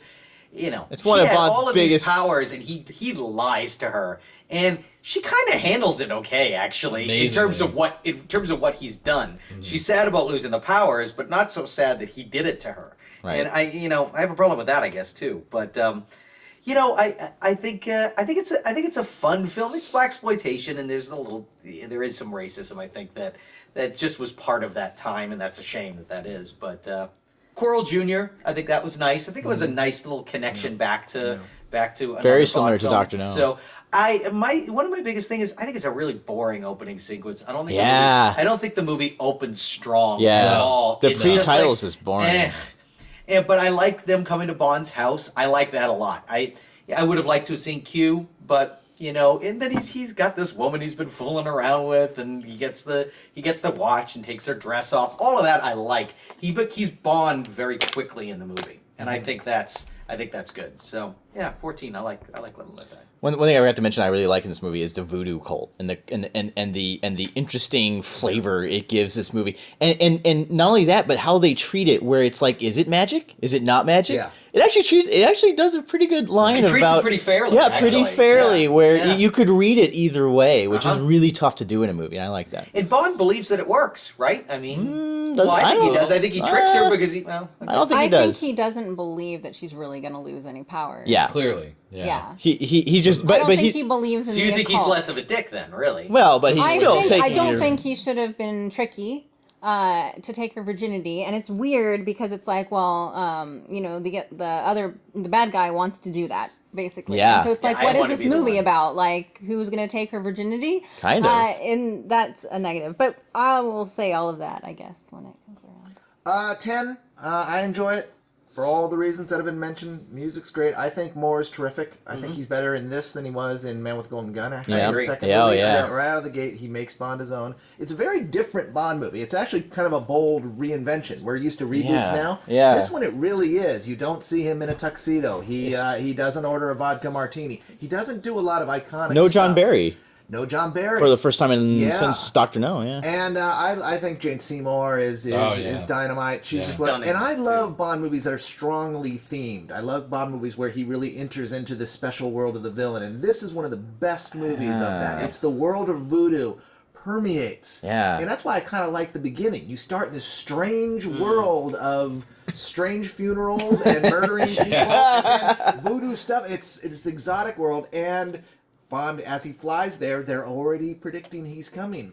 So he really goes into the villain's world, and he's fearless in this villain's world, and then eventually goes from a voodoo shop in Harlem to a freaking voodoo festival in San Monique And he's or a whatever total- it is. And so I think it's just a really neat Bond Goes to Voodoo Land movie. And he's totally fish out of water too. The and entire he's totally movie. fish out of, Yeah. and he's He not absolutely bothered by is. that at all. He just marches right in, looking good. It's a great Bond movie. Okay. He's got some fun lines too, like a genuine Felix Leiter. Okay. It's just a really Yeah. Tom Mankiewicz is good at that kind of Yeah, dialogue. the dialogue He's is- really yeah. good at that. I think the dialogue is really strong in the movie. Cool. Athena. Okay, so Live and Let Die, I have at number 12. I love the alligators. I do think it's nice and fast paced. Even the chase sequences and action sequences. I do not like J.W. Pepper, as I've said before. I like that it's kind of fantastical in terms of the occult voodoo stuff they're showing, because there is the non-fantastical part of that religion. And I like that they're going to the extreme. But yeah, definitely a problem with this focusing around Solitaire's virginity. And I like the whole sacrifice scene. I just like all of the voodoo stuff. I enjoy it. I'll add that I think Baron Samedi was extra creepy. Yeah. And the fact that he lives in the end. Or fun. does Yeah. he? Yeah, or does he? Yeah, What is he? yeah, See, that's at the pretty end, good. it's you never. Yeah. They never say whether or not it's real or not. And it has actually a couple of sequences I always remember really liking as a kid. The finding of the bugs in the hotel room and graping out. Like, Yeah. I always like that. And of course the snake attack with Yeah. and he has to use the makeshift flamethrower with the. What I like about that is after he kills the snake, then he just goes right back like nothing happened. Yeah. That He uses was the aftershave. that was Roger Moore right there. I think Yeah. that was his scene where it was like, okay, that's where Roger's take on the character. Yeah. Yeah. It's great. All right, Bob. Let's start you with Moonraker. I rate Moonraker number 18. Ouch. So I mean, yeah, I Hurts me a look, little. look. I go back and forth on this one because as a kid, I love the heck out of Moonraker. As an adult, I can see a lot of problems with it. This is indulgent, over the top, and kind of tripish, but on other ways, it's a very entertaining piece of late '70s spectacle. There's a warm, comforting feeling I get from watching late '70s blockbuster movies, and Moonraker has it in spades. So that's great. So yeah, we get a gondola hovercraft, and we get an underwater python fight, and we get outer space laser battles out of the damn blue. This movie has it all. It's a bit nuts. But it also has a kick-ass skydive sequence in the opening, which is some of the best stunt work, I think, of the entire series. There's some excellent tension with Bond in the G-Force simulator when Chang has his mercy. That is editing masterpiece right there. I love that sequence as a kid, and it still holds up. It's got some pretty great Bond women, especially Corinne Dufour, who also got my notice as a kid. This is the third Bond film I ever saw, by the way. Cool. And possibly one of the worst names with Holly Goodhead, but, you know, that's Bond world. It's all right. I love the wrist dart gun. John Barry, I don't know. I've gone back and forth on the score. Not his strongest. It's not his strongest. I've learned to love it in a way, but it's very, very slow and moody. Yeah. But when you're in a slow, moody mood, Yeah. it's great. Yeah. When you want your typical rousing Bond, it's very disappointing. Sure. But we did get the return of the 007 theme from the Connery era, which was kind of nice. Title tune is also a little on the slow side, but it grows on you. I've kind of come around on it. I can't hate any Shirley Bassey. It's hard to truly hate a Shirley Yeah. Bassey song. I really like Michael Lonsdale as Drax. I think he's very dry and like all that stuff about with the Doberman pinchers and can I tempt God, I you? love Can I that. tempt you with a cucumber sandwich and all that? I love all that. It's great. So yeah, it's some days this is just the right PB&J sandwich I need. Yeah, there And you go. Other days Yeah. it's like I'll tell you this. Also, of course, you have the Bane villain plot, which is a semi-recycling of Spy Who Loved Me, except you're dealing with outer space instead of underwater. Sure. For those of you who may not have seen it, this is also a virtual remake of Kiss the Girls and Make Them Die, which also takes place partly in Rio, and as a guy who wants to restart the whole... When was that made? I've not. It's with Mike Connors, who later went on to play Mannix. The flip is that he's an American agent protagonist, and he's teamed with a British female agent, which is a flip from Moonraker. And there is this guy, Megalomaniac, who wants to repopulate the world, and it doesn't have outer space. There is a rocket, though. Right. And there's a lot of similarities in terms of the beats and general What plot. year was that made? 66. Wow. So it makes Interesting. me wonder, and that's a Eurospay film, one Yeah. of the other ones. And Someone might I have seen recommend it it. if you're ever curious. Yeah. It's weird to see how Moonraker. It's almost like they just said, "We'll just steal that." Okay. Yeah. So anyway, but generally speaking, it is, as I say, it's entertaining on its own terms. If that makes sense. Yeah. But if you certainly are going in expecting something like Fleming, dark. a dark Fleming, Yeah. not even dark Fleming, but just anything along the lines of Craig or Dalton or even one of the more serious Connerys, you're like, what am I watching? I mean, come on, you have a pigeon doing a double take. It's crazy. So, anyways, enjoyable, but not in the top set. So I'm 18. Okay. I ranked it 16, so sort of in the same vein as you. Sure. Great sets. Yeah. Yeah. Roger Moore's having a great time. Was this Ken Adams' last Bond Yes, movie? this was his Yeah, last man, Bond what a great one to go Yeah. out. Every single set is just yeah. stunning. Yeah. Yeah. I love the sequence where they're shooting the birds and he kills the guy. Yeah. I Yeah. shoots the guy.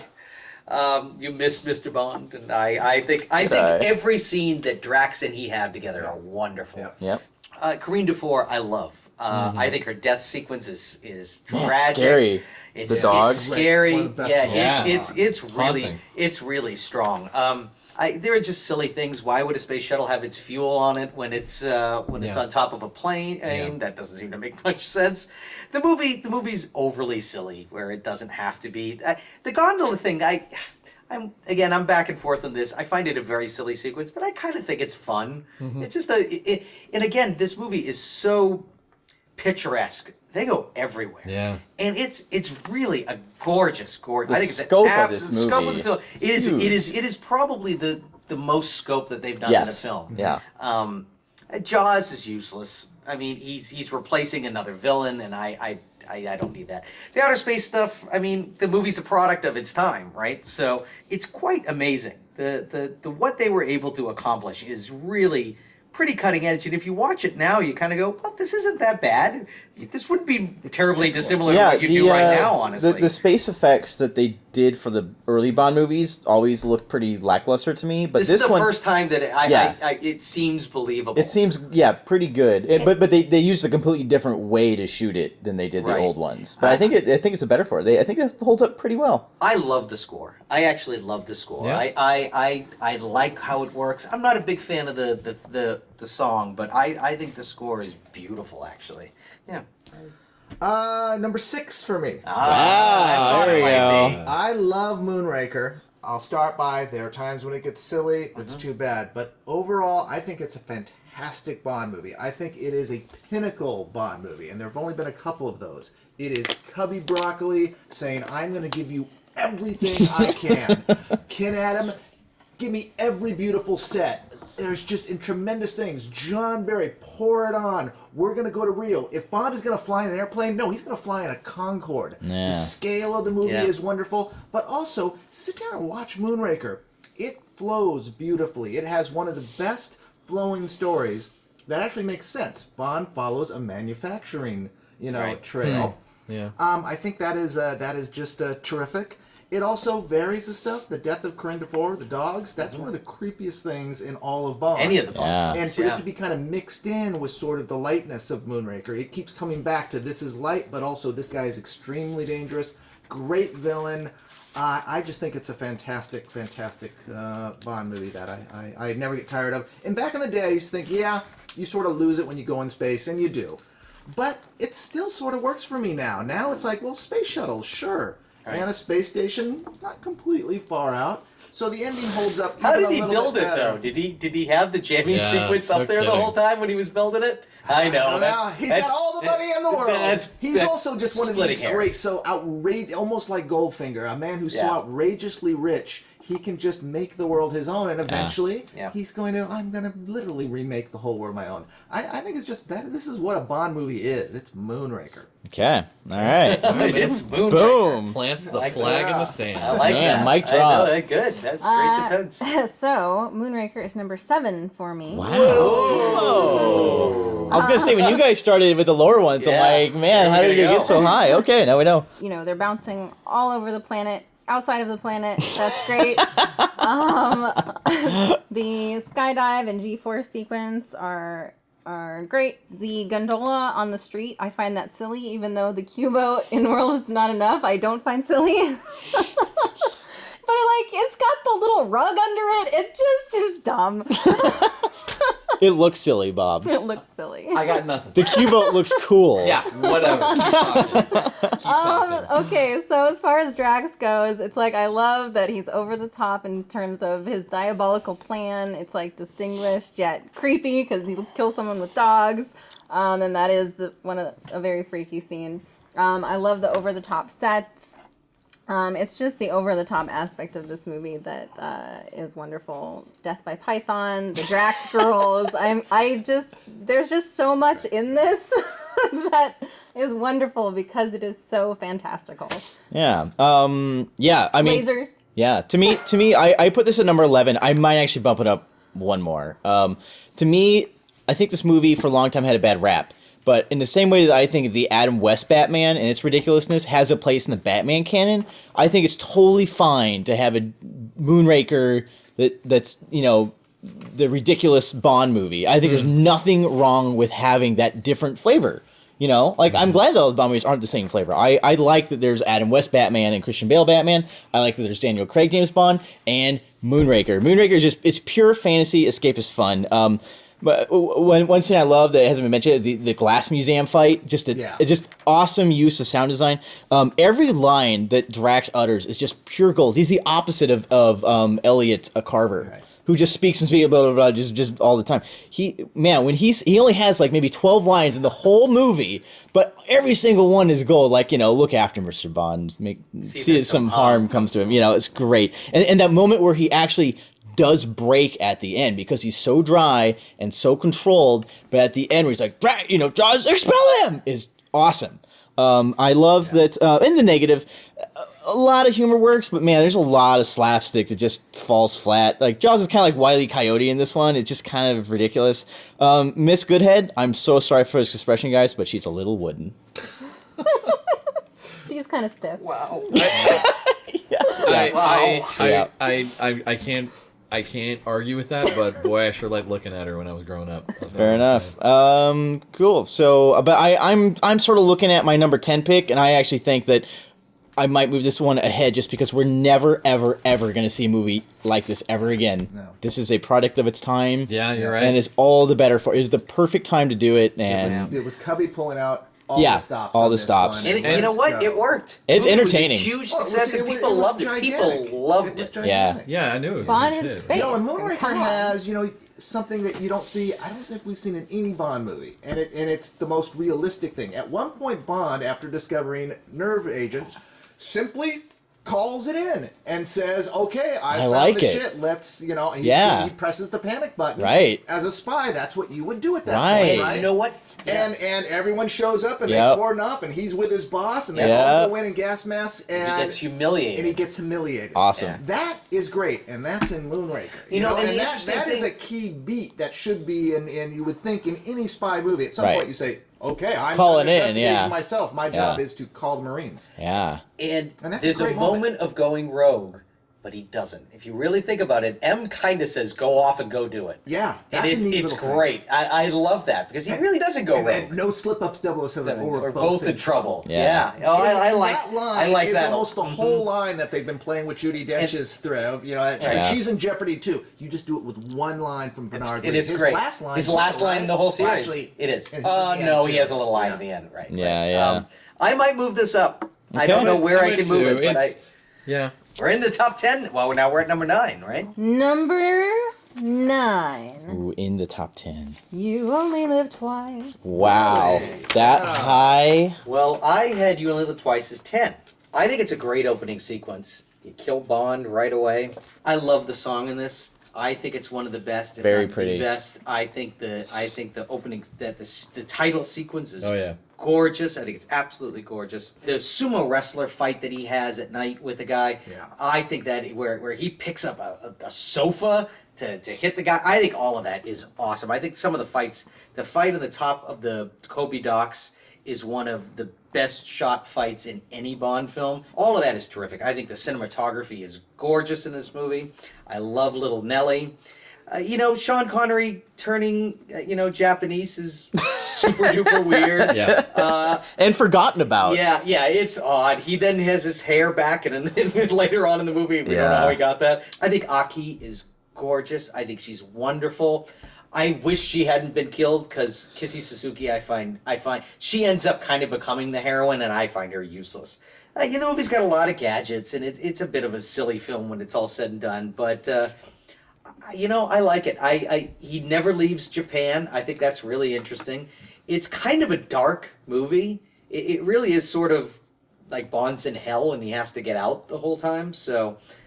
He dies at the beginning. Maybe he has to. I don't know. So I ranked this well. I like it. So. I do it at 14 for me, and it could be higher because I like You Only Live Twice. I think it's Connery's weakest movie as far as his performance goes. I agree. But the location I love. I love the idea of James Bond goes to Japan and he stays in Japan. there. And it is just a tour of Japan. I think it moves like a rocket. Unlike Thunderball, I disagree think it moves completely. Very fast, and he moves from location to location and dynamic to dynamic. I love the floor drops out below him. Oh, that's great. It's all this kind of stuff Yeah. where he seems to be walking through a completely mysterious world. And the villain in the volcano, I think, is ultimate and iconic James Bond stuff. So, it's 14. I enjoy it. This is my favorite Sean Connery movie. Interesting. This is at number 8 for me. I think we have the best Blofeld. Yes. I like that the cat is all over the place. Yes. Little Nellie's amazing. The sets are all amazing. The piranhas, oh my gosh, best villain pet. The location. Even though you don't really see them, but you Right, see it the doesn't effects. matter. Yeah, You're yeah. seeing them do their dirty work. Yep. I love all of the stuff in Japan, the ninjas. I really love this movie. I do not like this movie that much. I put it at number 16.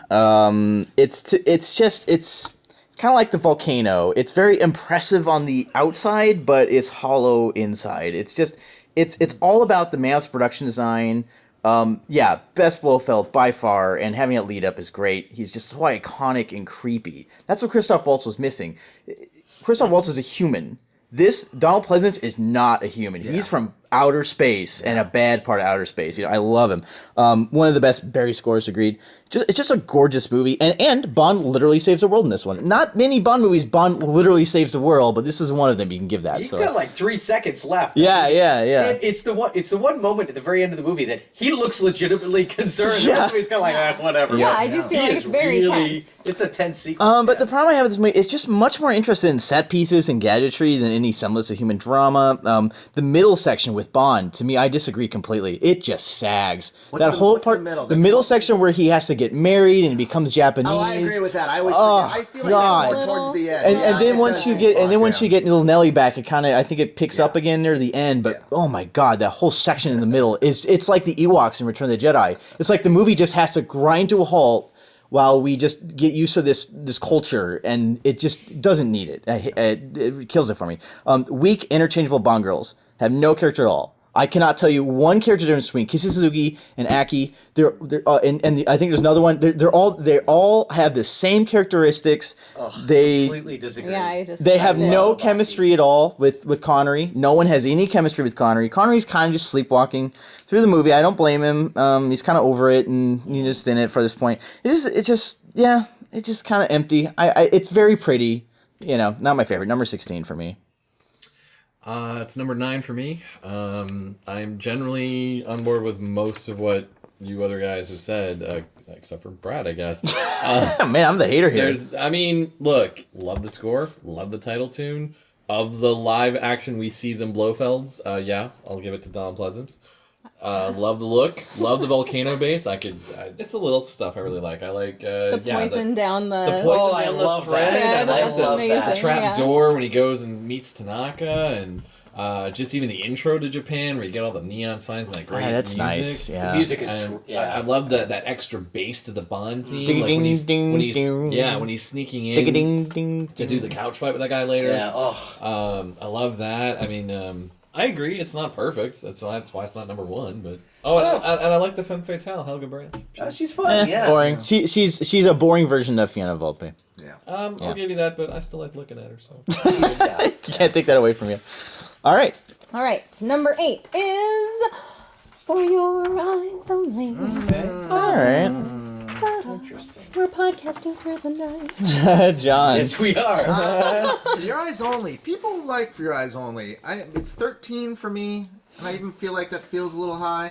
I think the stunt work is fabulous. To this day, Yeah. I think the skiing and the bobsled and all that is some of the best stunt work. It actually is the best extended stunt sequence in Bond.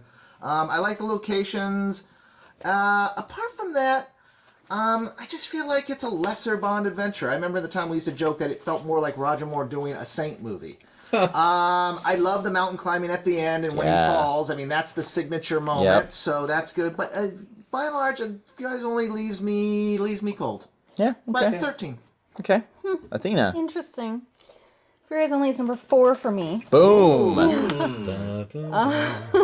So basically, I think we have one of the best Bond girls with the crossbow. Yeah. I just like she's really strong and is off doing her own thing and doesn't want Bond to get in her way. But then also we have BB Doll, who does bring the movie down some points. Topol and Julian Glover are just so good. There's just so many good actors in this movie. It does have a subpar plot. Especially at the end, it's like, oh well, that didn't happen, which is kind of lame. But I love the Citroen car chase down the hills. One of the best all-time car chases. Olive trees. Yeah. I mean, just some great locations too. There's lots of grease, and the rock climbing scene is great and tense. Yeah, it's a tense movie. Which it is a tense. It's a very tense movie. Yeah. I put this at number 10. However, I think I had Moonraker at number 11, and I had this number 10. I think in retrospect, I might have to flop them. But, there's a lot to like here. It's the most Fleming-esque Moore story, which sees a return of Cold War suspense and character development, which I'm always about.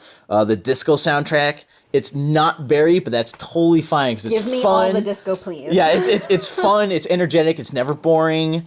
And there are 3 standout sequences to me that just really knock me out every time I see them. The car chase you mentioned, the keel hauling scene, so good, and the mountain climbing. They're all sharply directed and edited, and I like how they made a point where Bond has to win with his wits and his guts versus just gadgets. I really like that.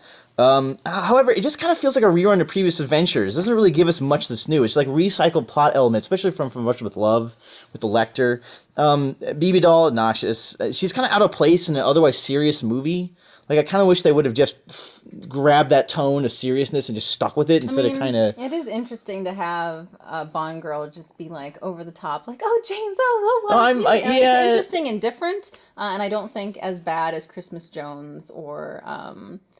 some of the Bond girls that we get later. Fair enough. It's just the movie, it's like, it's kind of going for its edgy spy thriller, and she kind of throws it out like, oh yeah, it was a Roger Moore James Bond movie. And it's same thing with the parrot at the end. It's so goofy and silly, and just a groan-worthy ending. But, still a very solid spy adventure.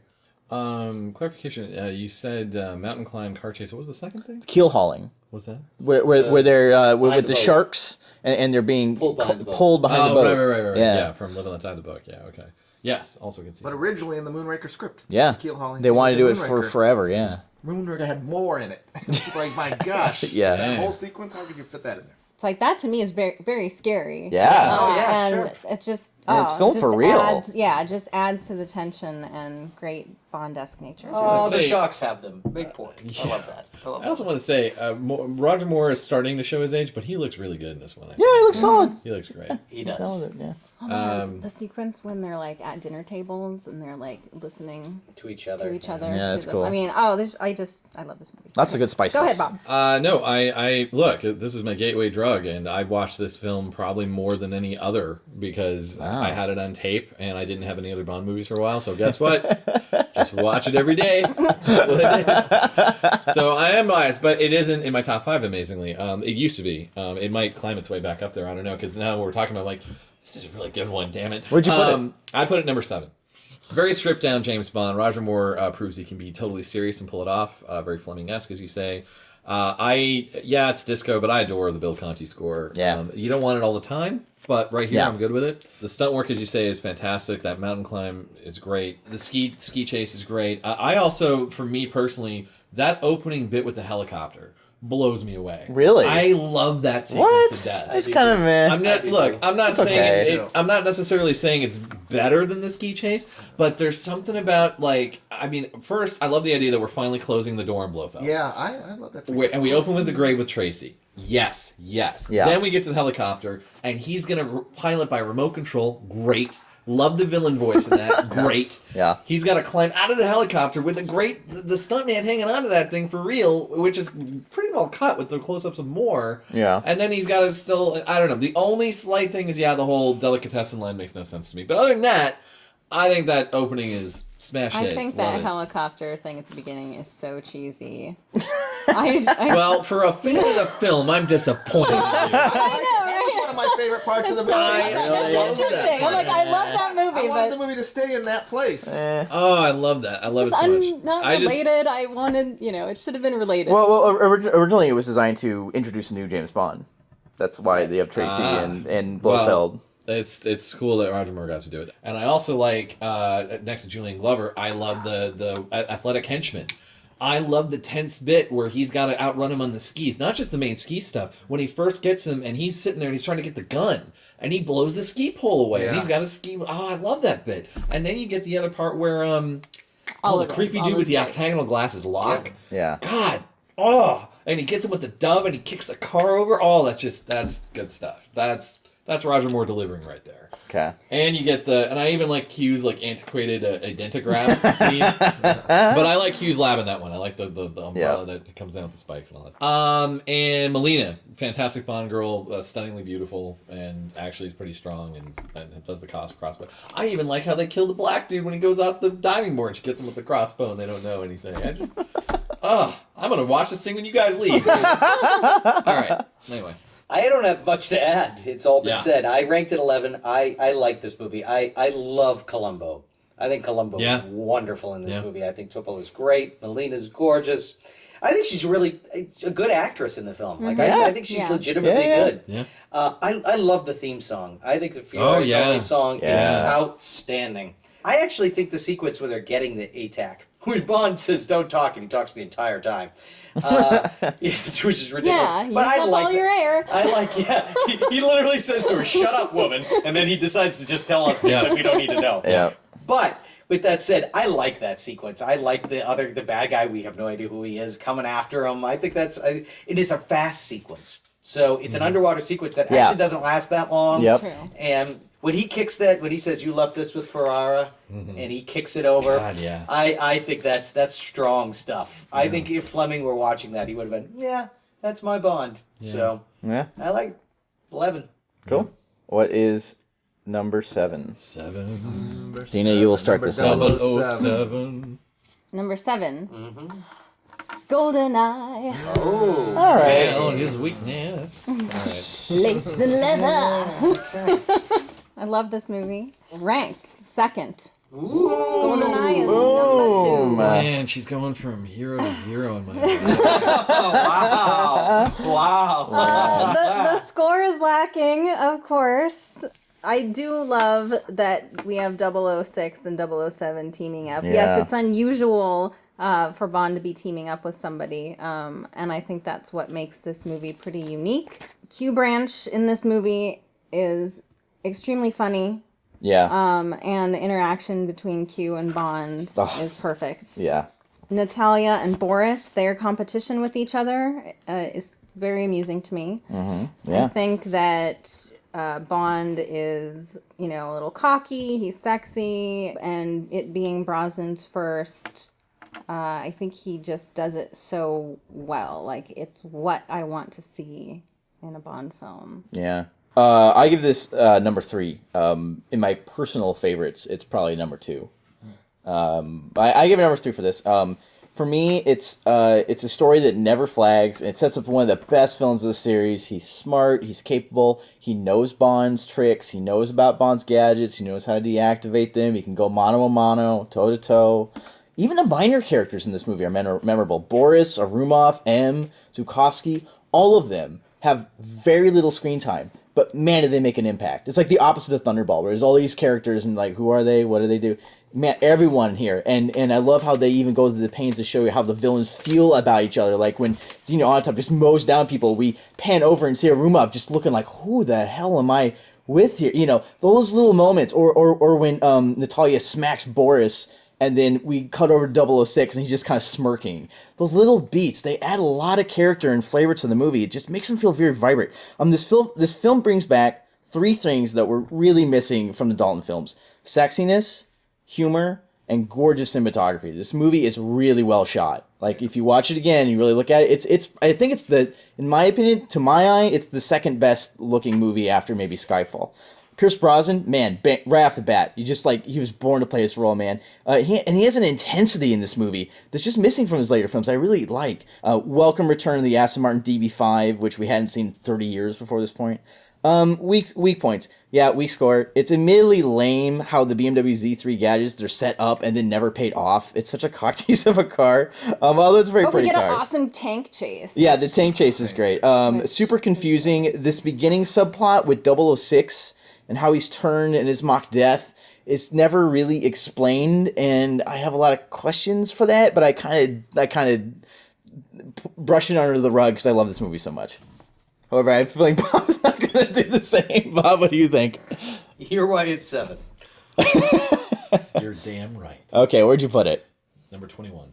Ooh. 21? You're wrong. Man. And I thought the same thing when you spoke. So, man. So I got nothing. All right, let's hear your pack of lies. My pack of lies. Your alternative facts. Yeah, let's hear them. My alternative. Wow. The pitchforks are out. Yeah. I'm going to go home with my living daylight, you guys. This is James Bond for the 90s, for better or for worse. Brosnan isn't a bad Bond in this film, but I find him rather generic. He is a picture-perfect Bond. You take any frame of this movie, and yeah, it's shot well, I'll give you that. He looks great. But I find him bland. He doesn't seem to get any personality till later, and there's something about his delivery in this thing that always threw me. He didn't even look. I'm used to the way he sounds in Remington Steele. Yeah. Here he sounded, I don't know, like a little lethargic and slow at times. Not all the time, but there were times he's delivering lines where we're like, it's measured and thoughtful and intelligent, too measured, yeah. Charming. Everything I want from Bond. And yeah, sure, Brad. And the thing is. I don't see Bond teaming up often with other 00s, so the whole idea they're playing him like a very, Man from U.N.C.L.E. I Spy thing to me was not James Bond. Though I like the idea of an alternate Bond, another 00 being a bad guy who can he knows all the Bond's tricks. Yeah. But to me, this was done more interestingly in Skyfall than it was here. Okay. Then you also get, terrible music score, we've said that. Decent title tune, it's okay. Sorry, Brad. Yeah. Martin Campbell does do a fine job directing. I've no problem with that. The women are hot, but whatever. And look, my main issue is, to me, pacing. There's a lot of parts of this film to me that feel like they just kind of grind to a halt. To, as you say, like the attack on the base. With the whole setup of Natalia and Boris, to me, is like, I don't know, I'm bored. And then, like, you get the whole thing, you get the whole confusing thing, with 006, how does he fake out his death? What is the role Warmoff has? How did he fake the general's, like, face? Did he roll and hand that shit? When did 006 turn? Yeah. When did he turn? How is that Why did he not leave? Sure, all of that stuff. It doesn't make sense to me, and that stuff really keeps me from enjoying the movie. Yeah. You also have some stunts that I don't care for. Look, as a stunt, the bungee jump, it looks great. Kudos to the guy that did it. Makes no goddamn sense. Why would he do that? Because it's cool. Because he's being sneaky. Because he's James Bond. Sneaky and fast. To get right. Did 006 do the same thing? Why would James Bond, risk death? Why wouldn't he scale down that thing? Is there another way? Not fast. Not fast? Well, why do you have to be fast? He could put on roller skates. There's guards. There's guards Where? and stuff. I didn't see any guards. Yeah, man. Where? Well, okay, there was a lead scene where Bond has to sneak past guards. He knocked him out. Oh, okay. And so thus, guard is no longer a problem. It's cool. Just get over it. All right. Well, anyway. The gun he uses to attach himself. Then we get to the ridiculous plane sequence where he catches up to a plane that he skydives It's aerodynamics. Yeah, right. He's James Bond. He's aerodynamic. Hey, but weren't you nervous? Was I nervous? No, Yeah. I was laughing in embarrassment when I watched that scene. I did think it was a little ridiculous, yes, but that's what I like about certain Bond movies. I want that little bit over the top. Yeah, like, little not fully bit. possible, Okay. Yeah. but Okay. Bond can do it. I Yeah. will take a hovercraft gondola any day over catching up, skydiving to a plane he has no prayer of catching up to. Ridiculous. Got him on a rant. Oh my god. And Jack Wade was a poor man's Felix Leiter. That was terrible. Yeah. Jack Wade's kind of annoying. Yeah, Yeah. that whole thing. I like Jack Wade. I don't know. He's like, look at my Muffy tattoo or whatever. Yeah, that and like what was it? And then meeting what's his name? Oh, you're talking about all these other characters. My problem with guys like Ormov or Boris, they're in and out and they don't really seem to. I mean, Boris is memorable for like bad comic relief. Jack Wade, bad comic relief. Ormov, what the hell is he I doing? think Boris is like. It's just like I don't know. I think They Boris do is a a lot. really good character. I love the scene with the pen. Okay, up you got the pen. I Sure. like the idea that, unlike, let's say, Moonraker, where it's a bad industrialist who just has his world at his control, I like the idea that I don't think we really see in the other movies that these villains are like a bunch of weirdos all kind of stuck together because they need each other for little Sure. bits of this plan, Yeah, right. but they don't really like each other. Okay. And this union could fall apart at any moment. It's interesting flavor to the bad guys that we don't really get everyone before. has their own, path that they're going. Yeah. I mean, why didn't Talia and Boris have that? Well, I got to be better than that person. I mean, Yeah. you have coworker problems. I'm going to climb the ladder. You can't be as good as me. Yeah. Like, I love that. Yeah. Yeah, I mean, it's too pinky in the brain. It's not going to Okay. It just doesn't work. And then you get like the whole thing with the password share. It's very simple. It wasn't even that clever. It's It just is kinda like silly. the whole film to me felt like It would if it was wanted to be Russian better and you than had it to think of was. English. It just wasn't delivering for me in so many ways. So you basically don't think GoldenEye was on the top of things. No, but I will say stylistically, it probably had the most flair over all the other Brosnan movies. Okay. I'll give you that much. All right. Ryan, what do you think of GoldenEye? I gave it a 4. I love GoldenEye. Whereas I thought License to Kill was sort of bland and looking, this is bright, it's colorful, yeah. it's gorgeous. I think Brosnan is so happy to be playing Bond Yeah. finally. Yes. I think he's great. I think his scenes with On the Top are fun. I think it's great when he's in the spa scene and they're throwing each other against. It's Like I said, it brought the sexy back. yeah, it is a sexy film. The tank scene is. I remember seeing this for the first night, opening night, and the entire audience got up and started cheering. I mean, it's a great sequence. I love the Tina Turner song. I happen to love Tina Turner, so It's very Shirley Shirley Bassey. Yeah. It's bold. It's fun. I like the title sequence. I think that's great. Yeah, the whole beginning sequence is really confusing when you bring in. This has already been brought up, but when it's put into the whole, it kind of makes no sense. And also, the movie sort of erases Timothy Dalton. Yeah, right? And I actually That's have wonderful. This is why Bob... I have a real problem with that. I have a real problem with that. To me, that's. Why do you think it I erases think Dalton? it's done intentionally. Because of when those pre-titles is set. If you do the math, it's set 1986. 1986. Yeah, jumps right before interesting. Dalton. Okay. So Yeah. I think that's kind of shitty. Yeah. You had to have a time shift in terms of going Well, back. it's about Russia. It was Right, that it had right, to be right. Soviet Union versus today. But You know- but the idea that they specifically went in 1986 or Yeah, they gave a very 1985 or specific 88 year. Right, is right. it sends that message of hey, forget about those Dalton movies. We're moving You on. know, to it was the the guy- guy we always wanted to begin with. 86, yeah, it definitely does it. I like that. I like M scenes with him. She only really has one scene. Yeah, and establishes it right away. She calls him out, and it's what everybody had been talking about with Bond. Literally, everyone said this was a $50 million mistake, and she just calls him out and says, "You're a dinosaur. I don't think you're right for this. You don't belong to be a spy anymore. But let's see what you can do and come Yeah. back alive." As I've said before, I think she's great. I think she's good for One of the series. best casting decisions the series ever made. Yeah, but that's really about it. I think it's a pretty solid film. Okay. I have it at number 11, even though I like it a lot more than that. But kind of in the breakdown, that's Right. where it fell. It's my favorite Brosnan movie. I love Pierce in it. I think out of the gate he's great. I love the locations. The idea finally Bond goes to Russia. The Bond girls are both dynamite. I think what happened, why it drops for me, is kind of when you get into the elements, the music is really sort of weak and a fatal flaw. I also find kind of the story structure is kind of crazy there. You get kind of in the middle of the movie and they sort of stop and they set up the entire movie. It's like you've got the Q scene at the hour point. Yeah. And it just feels like you go through this big, giant middle setup to then get to the last half of the movie, which spends 2 scenes talking about a plan that never happens anyways. But then once they get back to Bond and the bad guy, it gets back. So structurally, it's a little tricky, so I had to drop it for that. And the villain, I'm not crazy about the villain, but everything else I'm crazy about. I think I remember back in the day when I saw it, I thought, we are back on track. It felt like the world of Bond. Yeah. I think Pierce was great. And, each of these individual things, and it looked finally like a contemporary movie. And the tank chase, home run. Action stunts 10 for the tank chase. I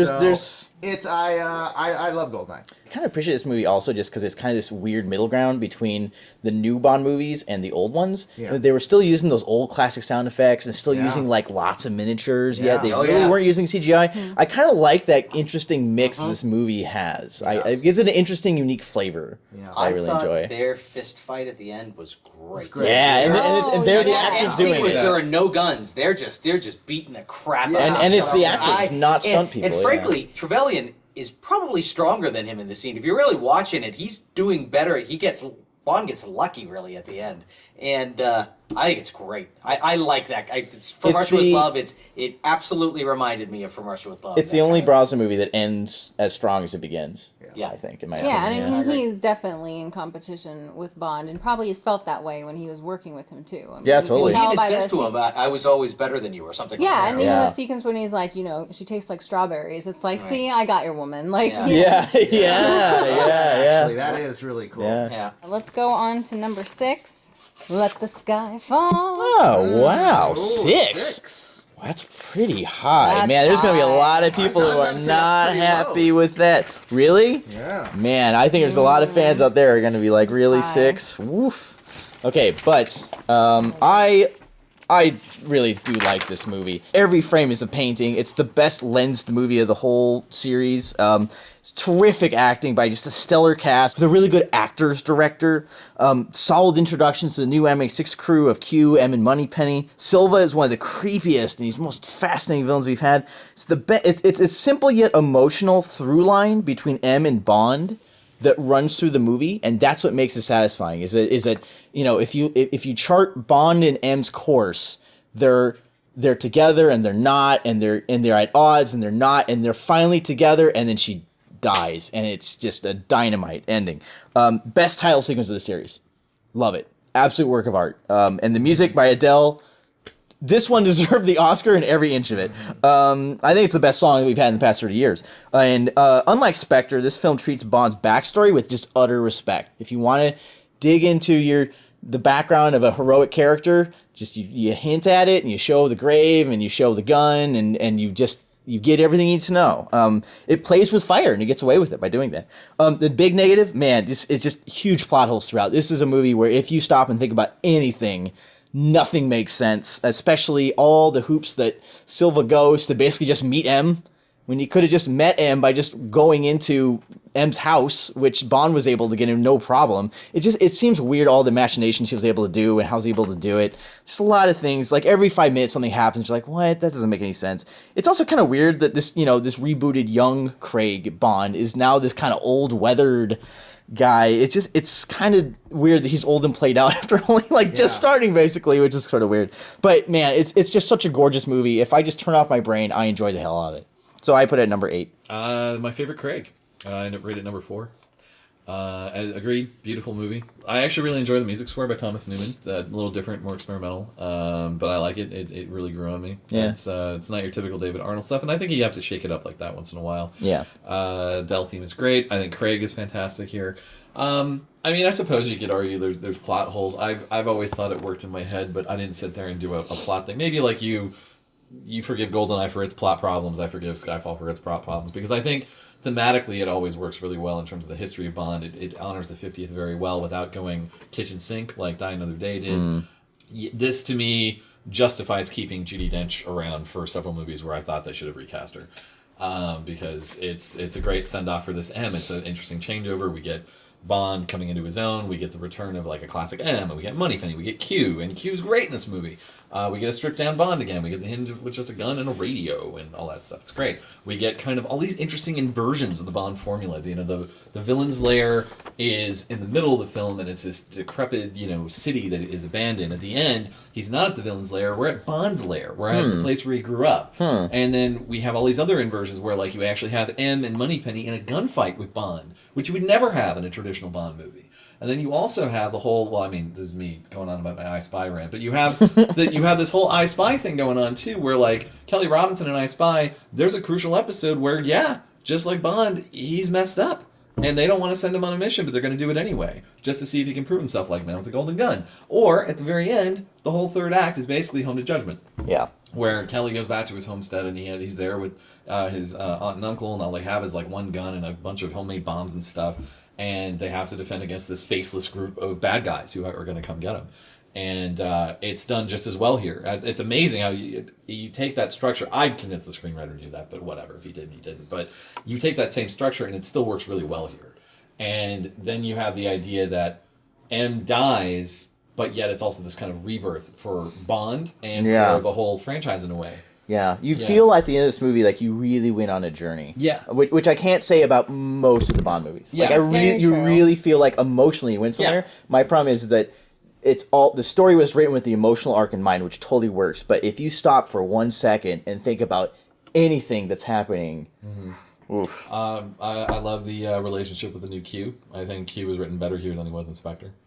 It's a good twist too, making him a young guy. Making him a young guy, and still techno, works. And there is that theme here of our 00's played out and everything. And again, it's played out much better here, I think, than in Spectre. Yeah. And if you think about it, technically, Moneypenny is the Bond girl of the movie.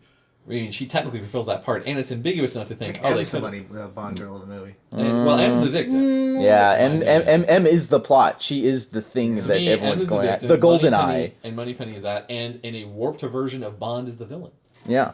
And to me, it's the ultimate weird mirror image of the traditional Bond formula. Okay. So you like that it shakes it up. I like that it shakes it up. It's playing with the pieces in an interesting way and makes it work. If you'd done this in a different way, if you'd done it in the 90s, I think it would have failed. And that's why I look at like these sort of proto versions like World Is Not Enough and having, GoldenEye with having a warped Bond as your bad guy, and World Is Not Enough with having this through line with M and the sort of personal story. Yeah. Anyways, I really like it. I give it a 4. Just to clarify, you feel like this took those little elements that we're trying to get in GoldenEye and World Is Not Enough and kind of perfected it finally. Yes. Okay. Yes. Fair enough. Yes. All right, Ryan.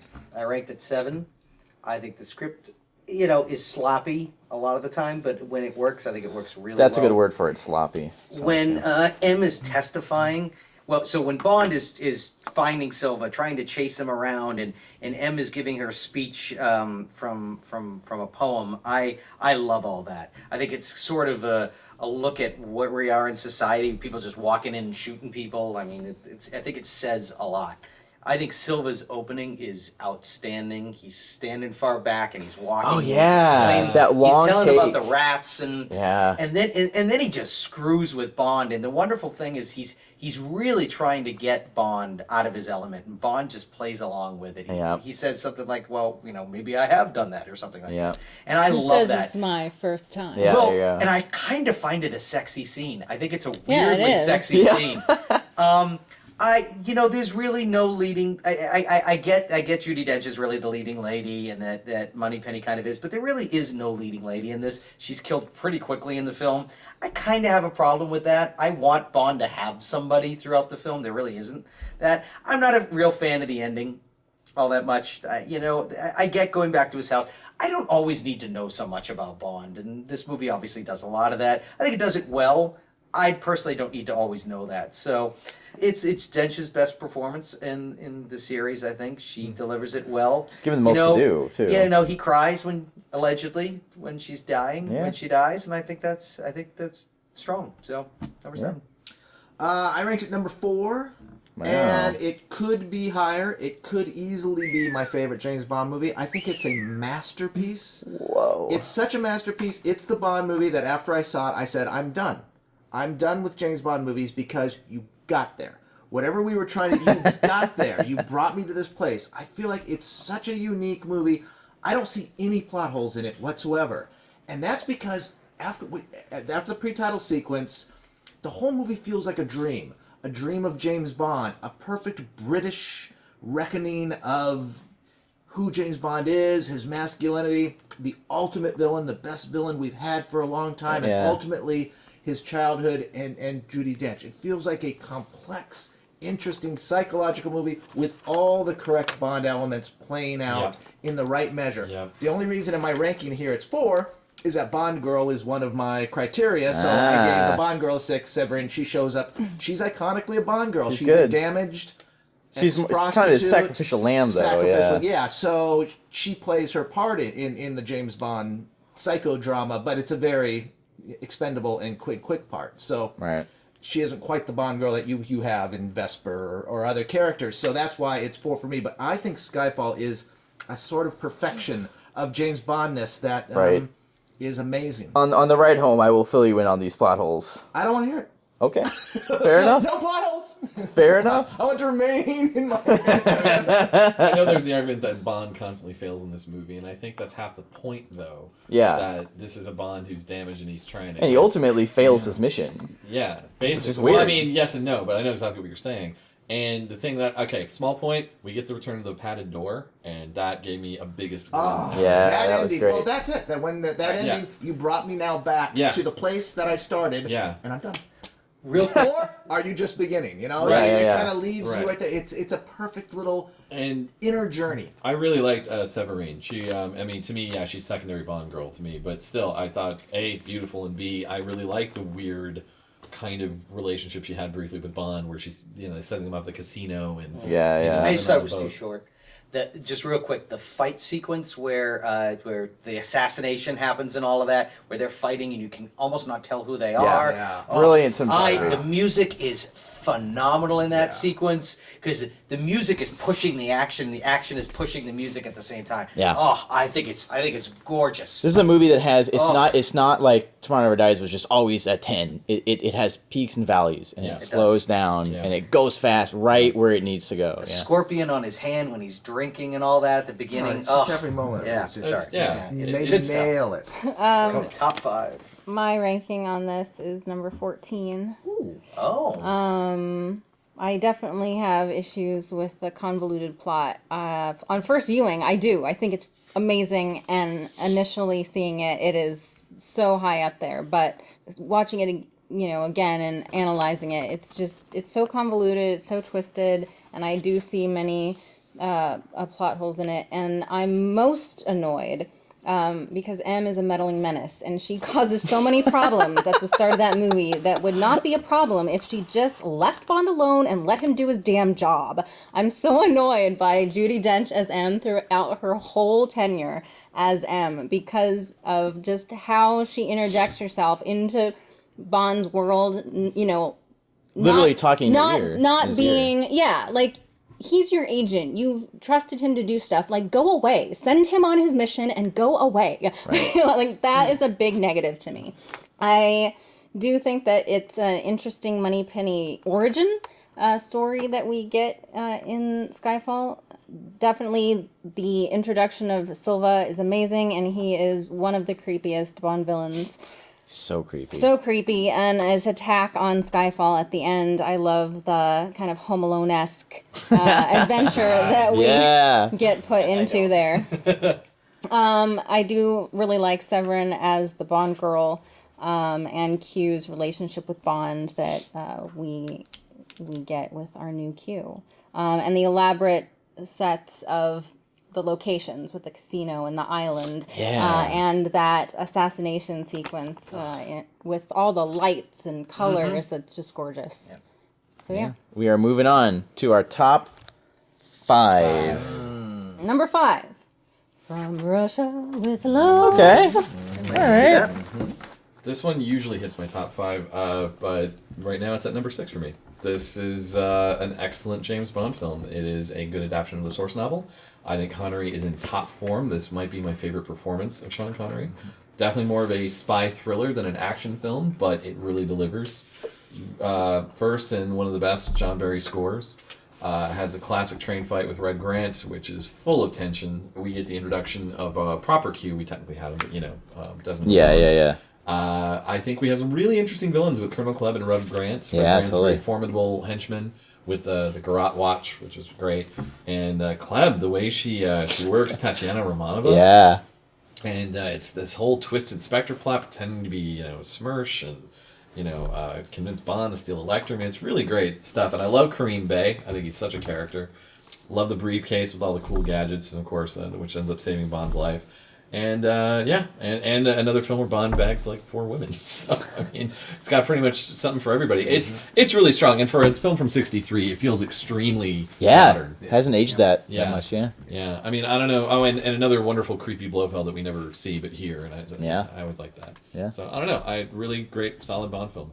So I ranked it number 6 as well. This is also kind of a weird sex movie.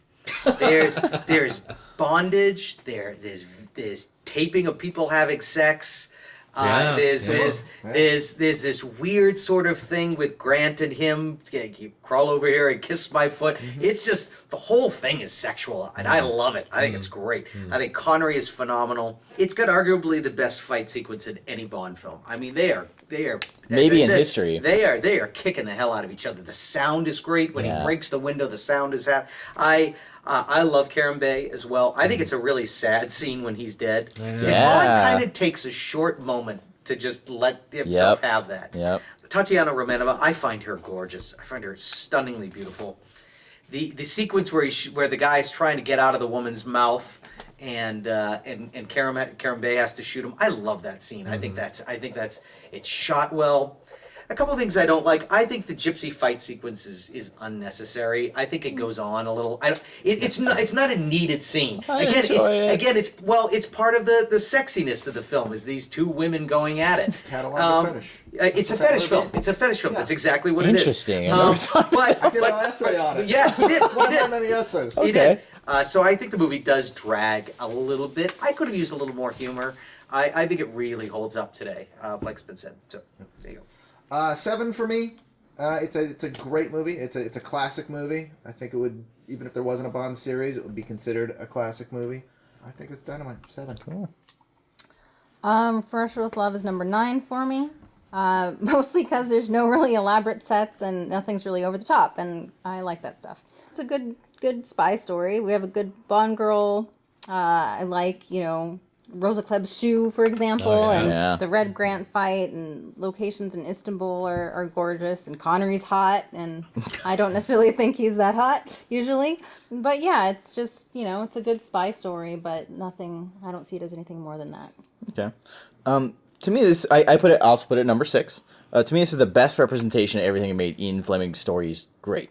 Dripping with suspense and intrigue and cloak and dagger danger around every corner. The train fight scene, it's never been topped. It's one of history's best fight scenes, and it was so far ahead of its time at how it's shot and edited. Most movies at this time, you had a fight scene, it'd be like watching a stage fight. It'd be like a long, not much cuts, the camera would be wide and far away, and just be kind of plunk, plunk, plunk. And man, it's just so visceral. And it does feature what I love about the gadgets, where he has to use his wits to get to his gadget, and then he wins with the gadget. Yeah. Love it. Yep. My negatives. Yeah, it's got some pacing problems. It takes a long time to get going. And I understand they have to put all those chess pieces on the board before anything can happen. Right. But man, you really have to wait a long time before anything really exciting happens and Bond gets in the action. The third act, it just kind of falls apart. It's kind of what I think you guys complete with Octopussy, Ryan. It feels like they're stringing together like 4 minor action sequences together instead of making one epic action sequence. Right. It's like you have the thing with the boat and this thing with the helicopter and the fight with Rosa Klebb, and then it just kind of ends out of nowhere. It's just, I don't know, not the best pacing, but still really strong movie. Number 6 for me. All right, we're ready for number 4. Number 4 is Goldfinger. Really? Amazing. I have Goldfinger as number 2. I think Connery is at his best. I think the opening sequence is outstanding. I think it's he comes out of the water and now he's in a tuxedo. He puts in the rose. It has nothing to do with the rest of the film. It's just a ridiculous little sequence, and it's wonderful. This is the touch point for virtually every Bond film moving forward. It's a paint by numbers film of what could be done for the rest of the movies. The villain is great. He's so much fun to watch. When they're drinking mint julep tea together. Yeah. And it's great. And Bond's just figuring it out as he goes. I love that scene. I think Pussy Galore. I love the name. I love her. It's a ridiculous, silly plot that's just like I love everything about this film. The gold is piled on top of each other, which you would never do, but it's wonderful. The Aston Martin is terrific. It's a humorous film. Connery's having a great time. The car crunching scene is useless. You don't need it. It's overly long. I get it was a big deal because that was a nice car. There is the moment that we all kind of know is the bad guy telling everybody what his plan is and then killing them all. It was like, well, you didn't really need to do that, but we needed to know what the plot was. So he built that whole setup. Yeah, well, if I'm going to build it, I might as well do something. Yeah, exactly. Right? And there's a moment, and it's just a silly small moment. I'll be really quick about this, but where Bond is in the cell and he's pacing, and he turns to the guard and he winks at him, and smiles, and it's this weird kind of mischievous smile, and I love it because it feels to me that's Connery saying that I love this right now. I'm having a great time. He has a roll in the hay, literally a roll in the hay with Pussy Galore. Odd Job, the fight with Odd Job is great. I love this movie. I absolutely love this movie. I'm done. Goldfinger. I actually rank it number 8. Oh! I think Goldfinger, Sorry, I'm shocked. I think Goldfinger's a little overrated. The Emperor Has No Clothes. Now there are elements though that are dynamite. Great music, pre-title sequence, fantastic. The villain's plot, fantastic. It improves on the book. I don't think Connery is at his best in it. I like him in From Russia with Love, even Dr. No better. I feel like he's playing a Britishman. He's actually giving a performance, and I feel like it takes a little something off. I don't love him in Goldfinger. I do love, though, that Goldfinger just ties into British pop culture in this really interesting way, and I think that's what kicked up the Bond world. But I think the reason that it dropped, in my criteria, I have emotional engagement. Yeah. Goldfinger is a blast. I don't think you're that involved with Goldfinger. I think emotionally. I think you can turn it off on any time. I don't think you're really involved in it as a movie. Mm-hmm. But as a Bond movie, it's fun. So it's number 8. It's not in my top 5. Okay. Wow. Okay. Goldfinger is also not in my top 5. It is number 6 here. I do feel that it is a little overrated for a Bond film, but it gives you all the elements that you want to see in a Bond film. Ryan is having a heart attack. And so in that sense, it is a good Bond film. It has your automated and elaborate sets. Odd Job is a great henchman. Another 10. The plane sequence at the end, I really enjoy. Yeah, and he gets sucked out the window. Yes. Yeah, that's pretty great. Being covered in gold to die. One quick thing before I forget. It made golf exciting for me. I think the golf sequence is great. Sorry, I just wanted to say that. Oh, golf. They don't do that much in the Daniel Craig movies. You don't see Daniel Craig, I see what you mean. I put this at number 5. I agree. This used to be my favorite, but over time, it's kind of dropped down. But man, every single scene in this movie is memorable. Every single minute of runtime. I can see with the crushing the cars, but for the most part, at least it's memorable for a lot of people. For car guys, it's pretty memorable. It's the best villain and the best villainous scheme of the entire series, in my opinion. He is so good, and his plot is so clever, so interesting. You think it's one thing, and it's actually something else. This is an improvement on the Ian Fleming book, I think. In fact, a lot of times when people say, books are always better than the movies, I point to this movie. This movie is better than the book. Yeah, it improves upon the book in every way. Just this really added flair, for lack of a better word. This is to the series, which was a great spy series, but this made it a super spy series. It just put on another level. Memorable music, Dame Shirley Bassey singing her brains out, knocking it out of the park. I agree with John that there's not much emotional draw to it. But because the movie is so short at 90 minutes, I can go on a thrill ride for 90 minutes and just be thrilled, and I'm okay with it. The Aston Martin DB5, it's just such an impact. The Bond car. It appeared in 7 movies. I mean, it's great. My big problem is that Bond is mostly an inactive passenger for most of the story. He's just kind of along for the ride. He's not really impacting the plot. He might try, but usually it doesn't really matter if you actually look at the plot and what he does and what happens. He doesn't really do much. Really, at the last, the whole last half of the movie, the only thing he does is turn Pussy Galore to his side. That's it, And he doesn't even stop the bomb at the end. I mean, I guess he opens the case, but, the blatant sexism throughout. Look, I know it was at times, but man, from a modern perspective, it's pretty tough to watch him slapping Dink's ass and saying man talk and near raping Pussy Galore. It's I don't know. It just hasn't aged the best, especially for a modern female audience. This would not be the one I would, put in front of them. But still, it's a really fun ride. I don't know if I have anything more to say beyond all the gushing. It's my number 1. So number 1 is this? I think it's the first number 1 that we've revealed so far. Yeah. I mean, look, it's the classic for a reason. It defined the Bond formula, as you say, kicked it to super spydom. I think we would not have the Bond series we have today without this movie. Yeah. Yep. Everything is great. I just think it got the alchemy right. Yeah. And it's so hard to get it right. I feel like in many ways they've been chasing getting another Goldfinger ever since Goldfinger. Yeah, absolutely. And of course John Barry's fantastic score, and it still works as a perfectly good intro film if you want to show people a good Bond movie. There are other choices too. I mean, if you feel it's a little too dated, you want to get a 70s one or a modern one, fine. But it's an easy choice. I think it still plays very well today. And remember, I didn't like Sean Connery from Dr. No. This is what turned me around on Sean Connery. Okay. Maybe go, all right, this guy's all right. Yeah. So.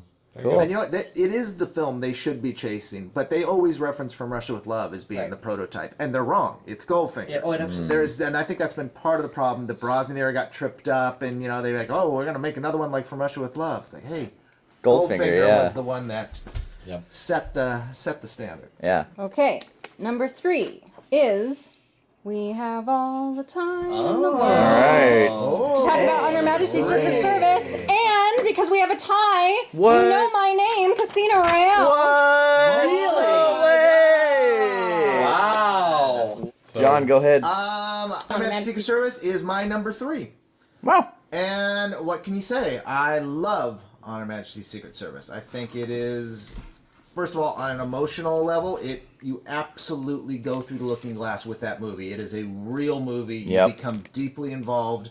I think it's terrific on every level. If it has a level that it's weak on, it's that it's George Lazenby. But we've all come to love Lazenby, and now I really like that it's a completely unfamiliar person in this very special, beautiful adaptation of one of Fleming's great books, because he almost plays the Bond of the books in the sense that it's an anonymous person. Yeah. So in a weird way, George Lazenby, you always think, if Connery was in it, it would be tremendous.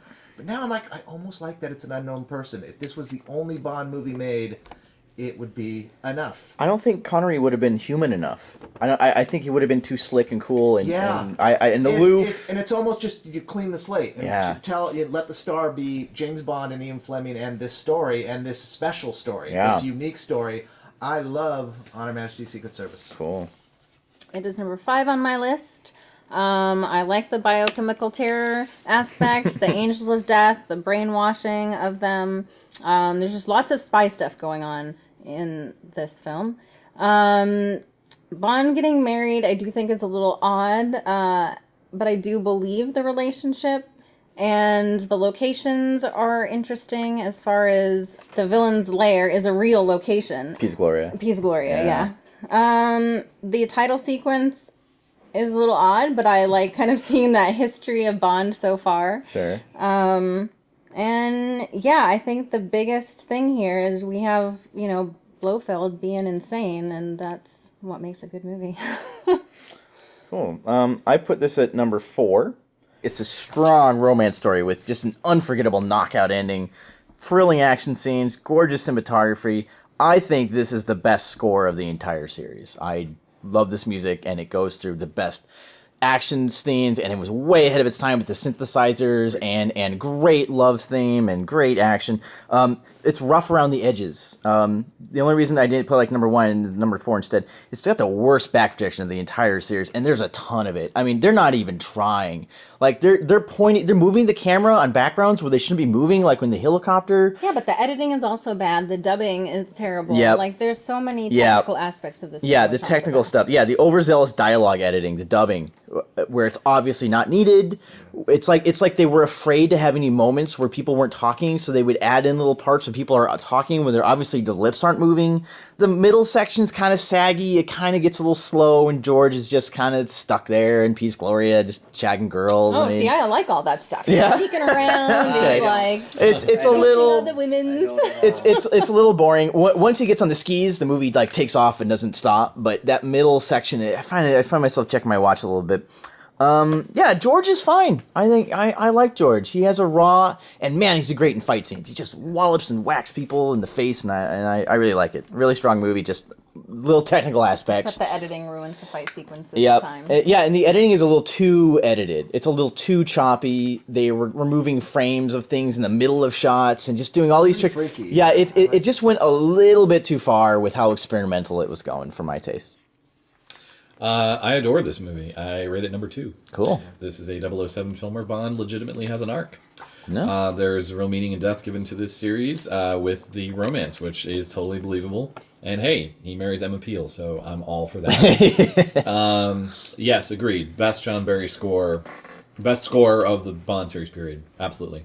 I love the way it's shot. I love the 2-3-5 framing in so much of this. You're right, Lazenby's great at the action, and there's an intensity to the action scenes and the fight scenes you don't get with the other Connery films, except for maybe the train fight. Yeah. And I mean, I'm all for the bevy of Bond ladies at Piz Gloria, and of course we get the ultimate Bond woman with Diana Rigg. I love this is also another stripped down Bond. He's relying on his wits. He has to rip out his pockets to climb the cable to escape. You like MacGyver Bond. I do. Don't get me wrong. I love a great gadget too, but it has to be a clever gadget, as you say, and he's still using his wits in combination with the gadget. Yeah. He's using his kilt. Yes. No, he never uses the radioactive lint that gets Love the touching emotional scene with Moneypenny at the wedding. Oh my god, I totally forgot about that. Yeah. I love that, and I also love the scene with Moneypenny and M, where M and Bond are being bullheaded, and wanting to quit, and then Moneypenny saves them both. Yeah, love it. Moneypenny, I think, was never. Lois Maxwell was never better than this one. No, Yeah. Lois Maxwell's a great stuff. We see Bond's office. We get all those great props connecting him to the other parts of the series. The rough around the edges doesn't even bother me. I just really like this film. But granted, when I saw it as a kid, I didn't fully get it. Yeah, same here. This one had to take time to warn me. This was my first movie at 15. Well, that's not a bad age to see it. I was seeing this at 7. Okay. And I didn't fully understand how come it took Lazenby 10 punches to take out a guy and Roger Moore 2 punches. And things like that. And the whole idea of him getting I love married, how 7-year-old minds think. It's amazing. I didn't understand why is Bond getting married. He doesn't have to get married before. There were things I didn't get. But when I saw it again in high school and especially college, and I was like really, I think like my 3rd time through, I just went, it's like a light bulb went off. And I'm like, this is a masterpiece. This thing is amazing. So, despite the part of the film where he sort of reminisces about his Connery years, because it was my first, to me, this was the explanation of why he is the way he is, and so. To me, it was like that's why he's doing all these things and why he's having these weird relationships with women throughout is because of this situation. Interesting. That's how I had seen it. Yeah. Okay. Even the saggy middle you describe, I just like the way he explores that weird place and he's trying to get the lay of the land and stuff. Yeah. I don't know. Anyway, I'm done. Move on. It's a great movie. I give it 5. I think I think Lazenby's fine. I think a lot of the judgment on him is a bit much. He's also supported by strong actors. Yeah. He's got Diana Rigg who holds him up in any scene that he's not strong in. Telly Savalas I think is great. The ski sequences hold up to today. I absolutely believe that. He skis on one ski at one point. He also is scared. Yeah. Bond is really legitimately scared a couple times in the ski sequences or when he's running from them. And frankly, she saves him. Yeah. He was going to get caught. I think the avalanche stuff is phenomenal. That's all real. I know this is kind of ridiculous because it's a Bond film. Bond is, in my opinion, fallen in love with Tracy, and then he goes up there and he bangs all these women. Yeah, I know. I have a problem with that, I guess. Maybe I believe in monogamy. I get he's Bond. I get that, so that's fine. But I have a theory. We can get into it later. I really, it just kind of bothers me that he's kind of declared his love for her and that happened. So I think the opening sequence is great. I think the fighting in the water is awesome. They throw him right into this movie. I don't like him talking to the camera. I know other people think it's fine. Yeah, I don't like it. I think it's actually, I think it almost ruins the sequence. Yeah. And as everyone said, the music is phenomenal. I think it's odd that he references, "Hey, I was a different person." Yeah, it's just not like, necessary. I It's get not that necessary. you've been moaning about it the whole film. It was completely unnecessary, but it's got great acting. It's a near perfect Bond film. One thing to correct you is that Bond does not say he loves Tracy until after he escapes. I understand that, but Gloria. I absolutely believe. Well, no, yeah, right. He tells her he loves her. He's going to marry her. They've been together for a while at that point. They have a whole sequence that's a good showing point. them falling in love. No, That's he a had good no point. story. But He they're had on no the, story they yet. are the horses, the Yeah. horse Yeah, ride, the love song. They basically picked out the ring without really saying it. So I They are absolutely believe he's in love with her at But that is point. he working her because he's going to get the name of And- Blofeld if he... And then does he really fall in love with her genuine? later? Is he I- really falling in love, or is I he pretending? 100% See, that's where I'm at. I don't I- think he truly falls for her until she saves him, and he really I think sees, you're oh right. wow, this- Yeah. I I think think you're and right. that's why I think the change happened. I think he's in love with her before that. I'm not saying there isn't a setup. I'm not Or he saying doesn't you know, know. it's Yeah, not yeah. going that way. Yeah. He doesn't want to accept it. Yeah. He's James Bond. It would take a while for him to. Well, okay. I guess I'm more romantic at heart. I thought they fell in love with It's not early. Bond having sex with the girl. It's Sir Hilary Bray. Yeah, there you go. Wow. There you go. Wow. He's Perfect. keeping his I gotta cover. remember to change my name next time. Yikes. Okay. Speaking of one little thing that I forgot is that dubbing of Hilary Bray bugs me too. I Sure. really want to It should've hear been- George Should have been Lazenby. Lacey. crazy. And we've heard George kind of do the voice in documentaries, and he would have been fine. It would I have been think he fine. could've done It's weird that they dubbed It's a him over. silly- I feel like we don't get. Maybe that's why the middle section kind of bores me. Is that I don't feel like we're quite getting George Lazenby as Bond. I feel like half of his performance, his gone, audio, is right. taken away from him. Yeah, it's Yeah. kind of crazy. And I I agree. don't like that. I think it's overdubbed. But anyway, Okay, Casino Royale. they're both so similar. This is number 3 on my list. When I first saw this movie, I didn't like it because it hit me very emotionally. And then I was like, wait a minute, that's a good movie.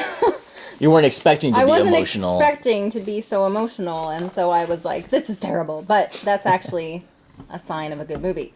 It's very dark, it's gritty, it's very real. I think the Bond girl... Vesper, she's very complicated yet Yeah. strong, and the connection with Bond is very believable to me, even more than Tracy Yeah. in Her Majesty's.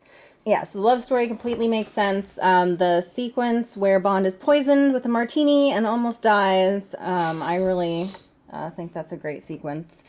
It is a very long movie, though, and you really have to be paying attention to follow it. It's a really good, gritty movie, I think, for a Bond film. Cool. This is my number one.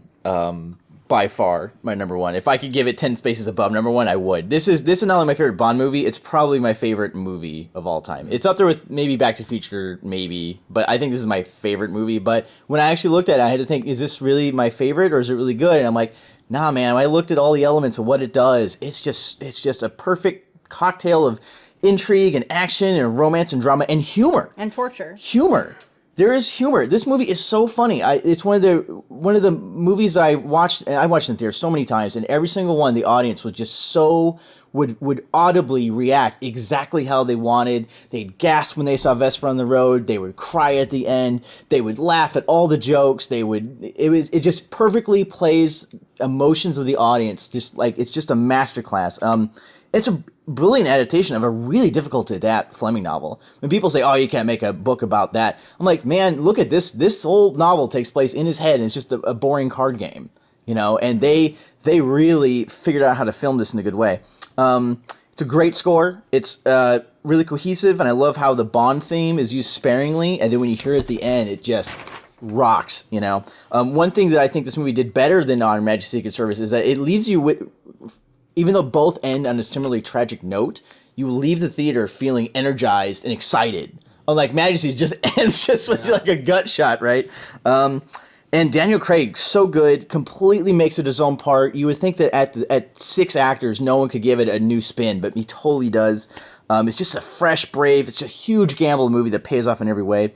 My only real negatives in this movie is like the product placements are pretty painful from Omega and Sony. And Tanner really should have been M's aide in this one, not this Villiers guy. That's kind of weird. But that's it. I love it. It's everything I love about movies and life in like one movie in this one, and I think it's just so effective. I also didn't understand why M didn't have a money penny. Like that weirded me out. There should have been, or why M was even the same M. Like right. Yeah. Well, but you don't fire Judi Dench. Right. Exactly. Yeah. Understandably, it's confusing, but yeah, it was the exact kind of reboot that the series needed. And I'm glad they kept her on, even though it was weird. The parkour scene at the start is just so like jumping into that movie. I think it's a good way. I forgot to mention. I think some of the best action scenes ever filmed for any movie are in this movie. The parkour chase and the Miami airport sequence, so good. Bob?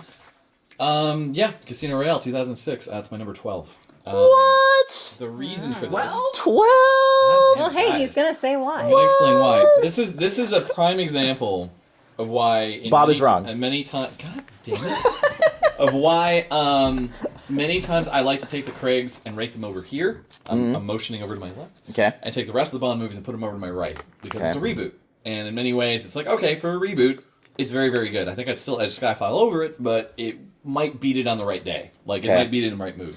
As a spy thriller, I agree with a lot with what Brad said. It is excellently made. It's excellently shot. It's excellently edited. Some great, some wonderful tension, some wonderful humor, great action sequences. It's got a lot going for it. As a Bond film, I find it very lacking.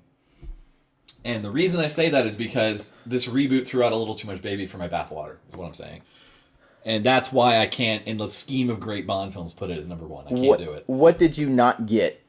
That you want in a Bond movie that you did not get in this one? Beyond maybe, I don't know, Q. See, I'm probably going to agree with a lot of what you're about to say on this aspect. Yeah, and I know some people also started like this, but then came around later, like you described. Yeah. And like the way I describe it is, it was like Diet James Bond in a way, you know. Oh my gosh. But and the length kind of hurts it too. I mean, the end, and I understand part of that is a leftover of the novel, so I get it. It's not, you're kind of trapped by it. But it feels like a 4th act. Like, once they solve the issue with the chief, it does feel like, oh my god, we're still going.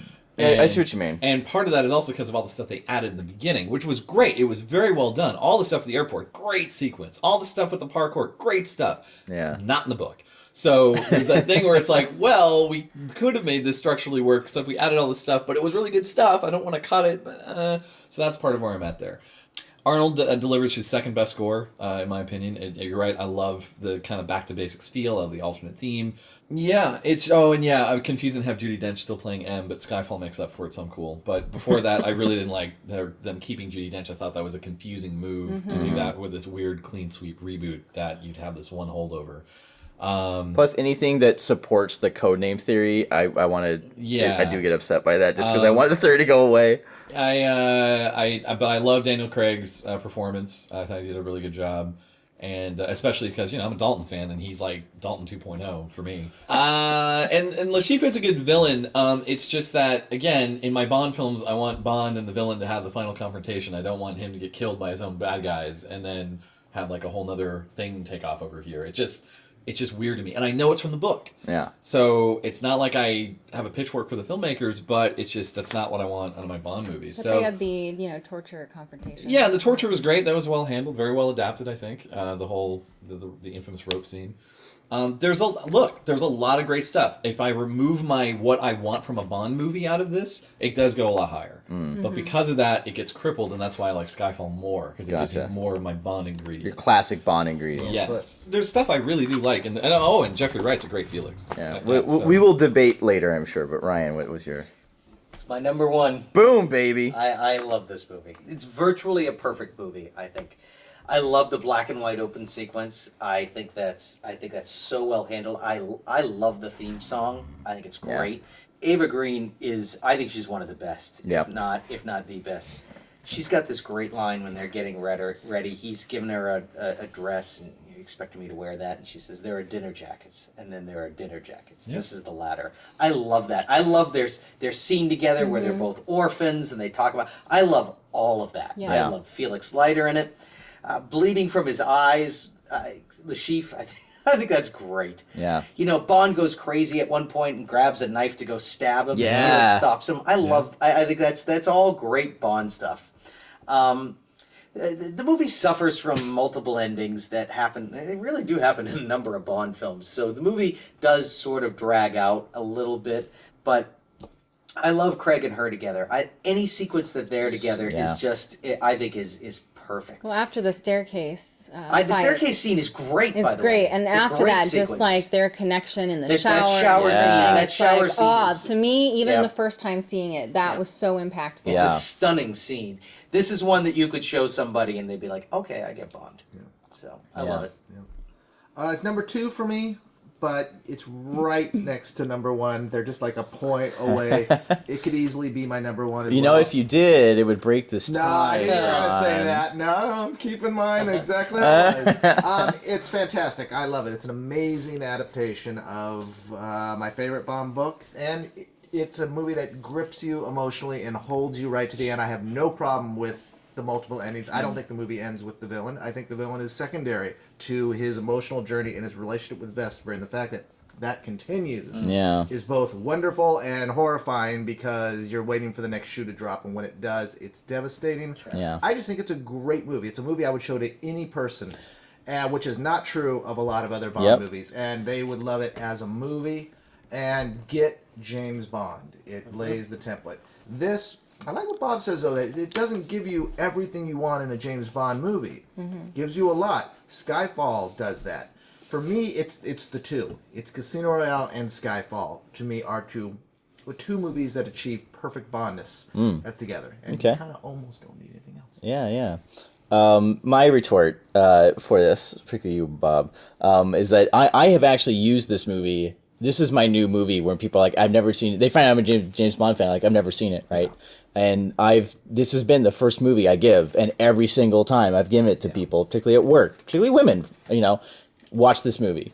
And every time it knocks them out. And they're like, I want to see more. I want to see more. Yeah. So for a modern audience, this is the one that is politically correct. You know what I mean? This is the one you can give to anybody without any apologies whatsoever. Just be like, here you go. It's a great movie.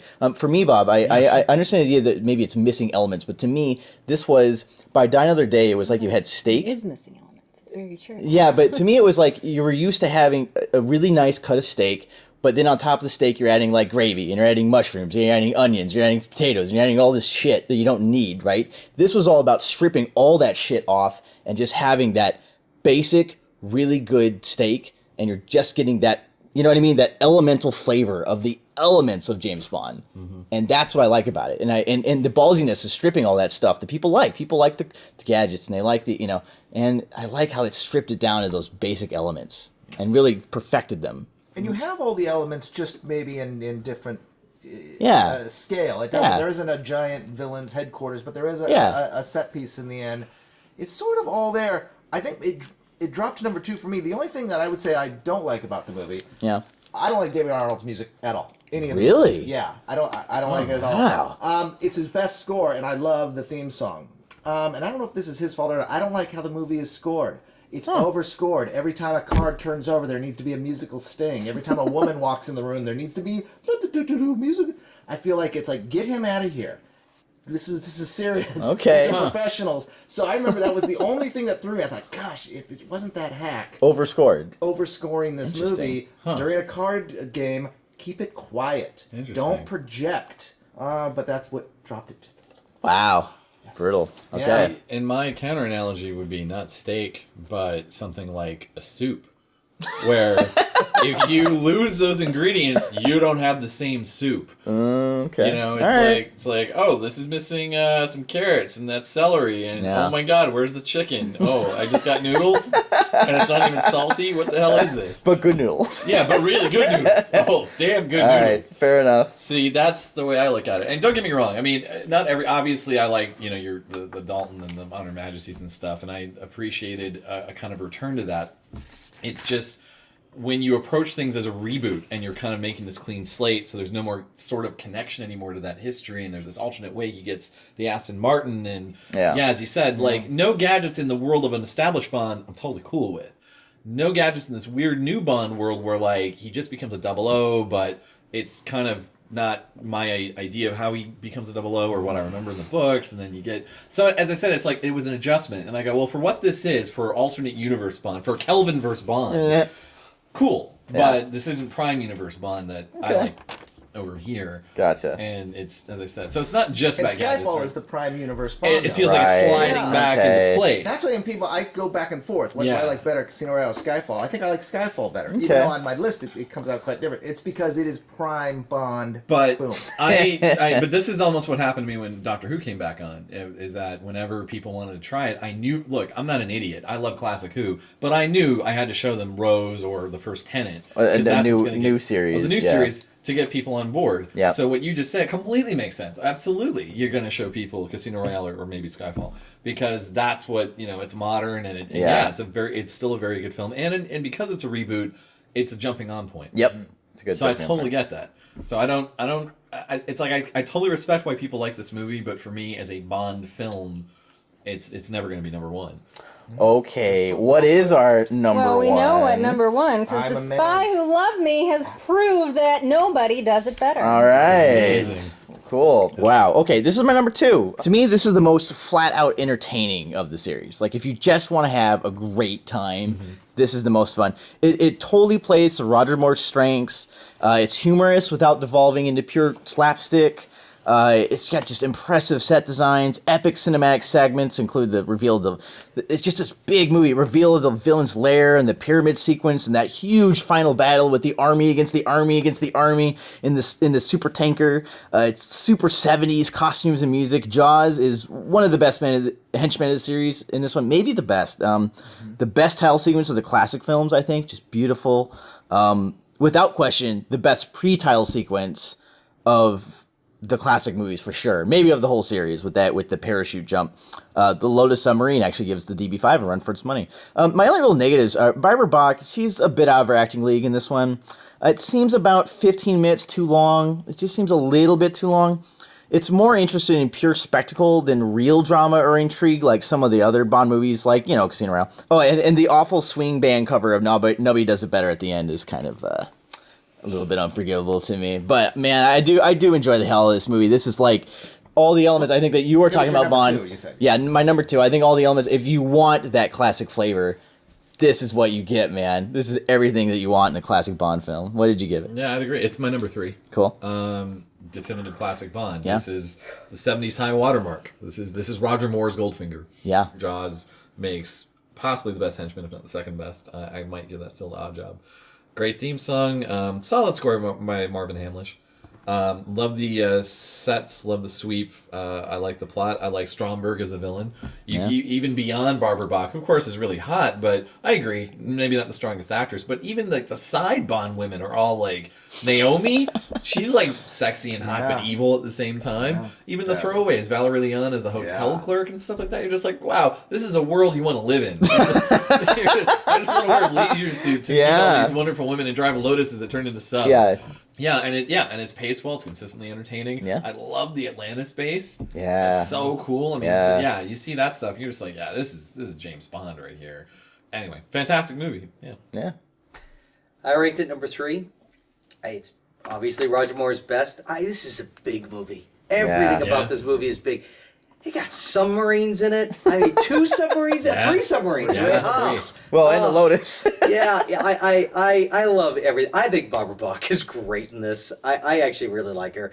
There's a scene where they're together where she's found out that Bond has killed her husband or lover or whatever. And I think it's great where he tells her it was him or me, and she says, I'm going to kill you. I think that's... There's not a lot of Fleming in this movie. That moment was Fleming, and there's enough of those that I think it's still a real Bond film. I just think Roger is so good in this movie. He is perfect in this film. Yeah. He's absolutely perfect in this film. I love Nobody Does It Better. I think it's one of the best songs. And the opening sequence, it's one of the best ever. So, what else are you going to say? It's a great movie. It's a great movie. It's number 1. Hey. And it's number 1 for me. I think it's a perfectly realized James Bond movie. All the elements you guys talked about, every element is nailed to perfection and kicked up. And then there's this whole level of emotional engagement that this movie achieves without beating you over the head in it in any way. It is a simple, elegant setup of that. It's as much her movie as it is his movie. We see her setup, we see his setup, and Bond has killed her lover. That's also her motivating thing. And the fact that they lay that in, and when they reveal that at a key point, suddenly that complicates the entire ending emotionally for Bond. It's done in one easy scene, yet it colors everything. And her, when this mission is over, I'll kill you. Is that bullet for me? Yeah, it's fantastic, and it really involves you. I think she's great. Yeah. And so it's a perfect Bond movie. It's a Bond movie of scale. It's a Bond movie that achieves everything and brings this genuine layer of emotional engagement that we didn't have since On Her Majesty's Secret Service. Okay. In a movie also that nails everything else. And it's just perfection. Spy Who Loved Me. Yeah. Number 1 on my list. I also have placed it number 1 on my list. Wow. Because as most of you said, it just, as far as a Bond movie, everything is in it. You've got all of the exotic locations. You've got this crazy yet dignified bad guy who wants his undersea empire. Great bad guy. And, Bond teams up with an adversary, a Russian spy. And there's all sorts of spy stuff happening, and you've got this amazing car. It's like Transforms too, like hello. Great. And you've got this bad guy Jaws, who is a bit unstoppable. And the ski parachute sequence at the start is amazing. There's not much bad I can even think about this film. There isn't. It gives you what every Bond film should have. And whatever Bond film tries, there's so much like, the Bond girl's going to be Bond's equal.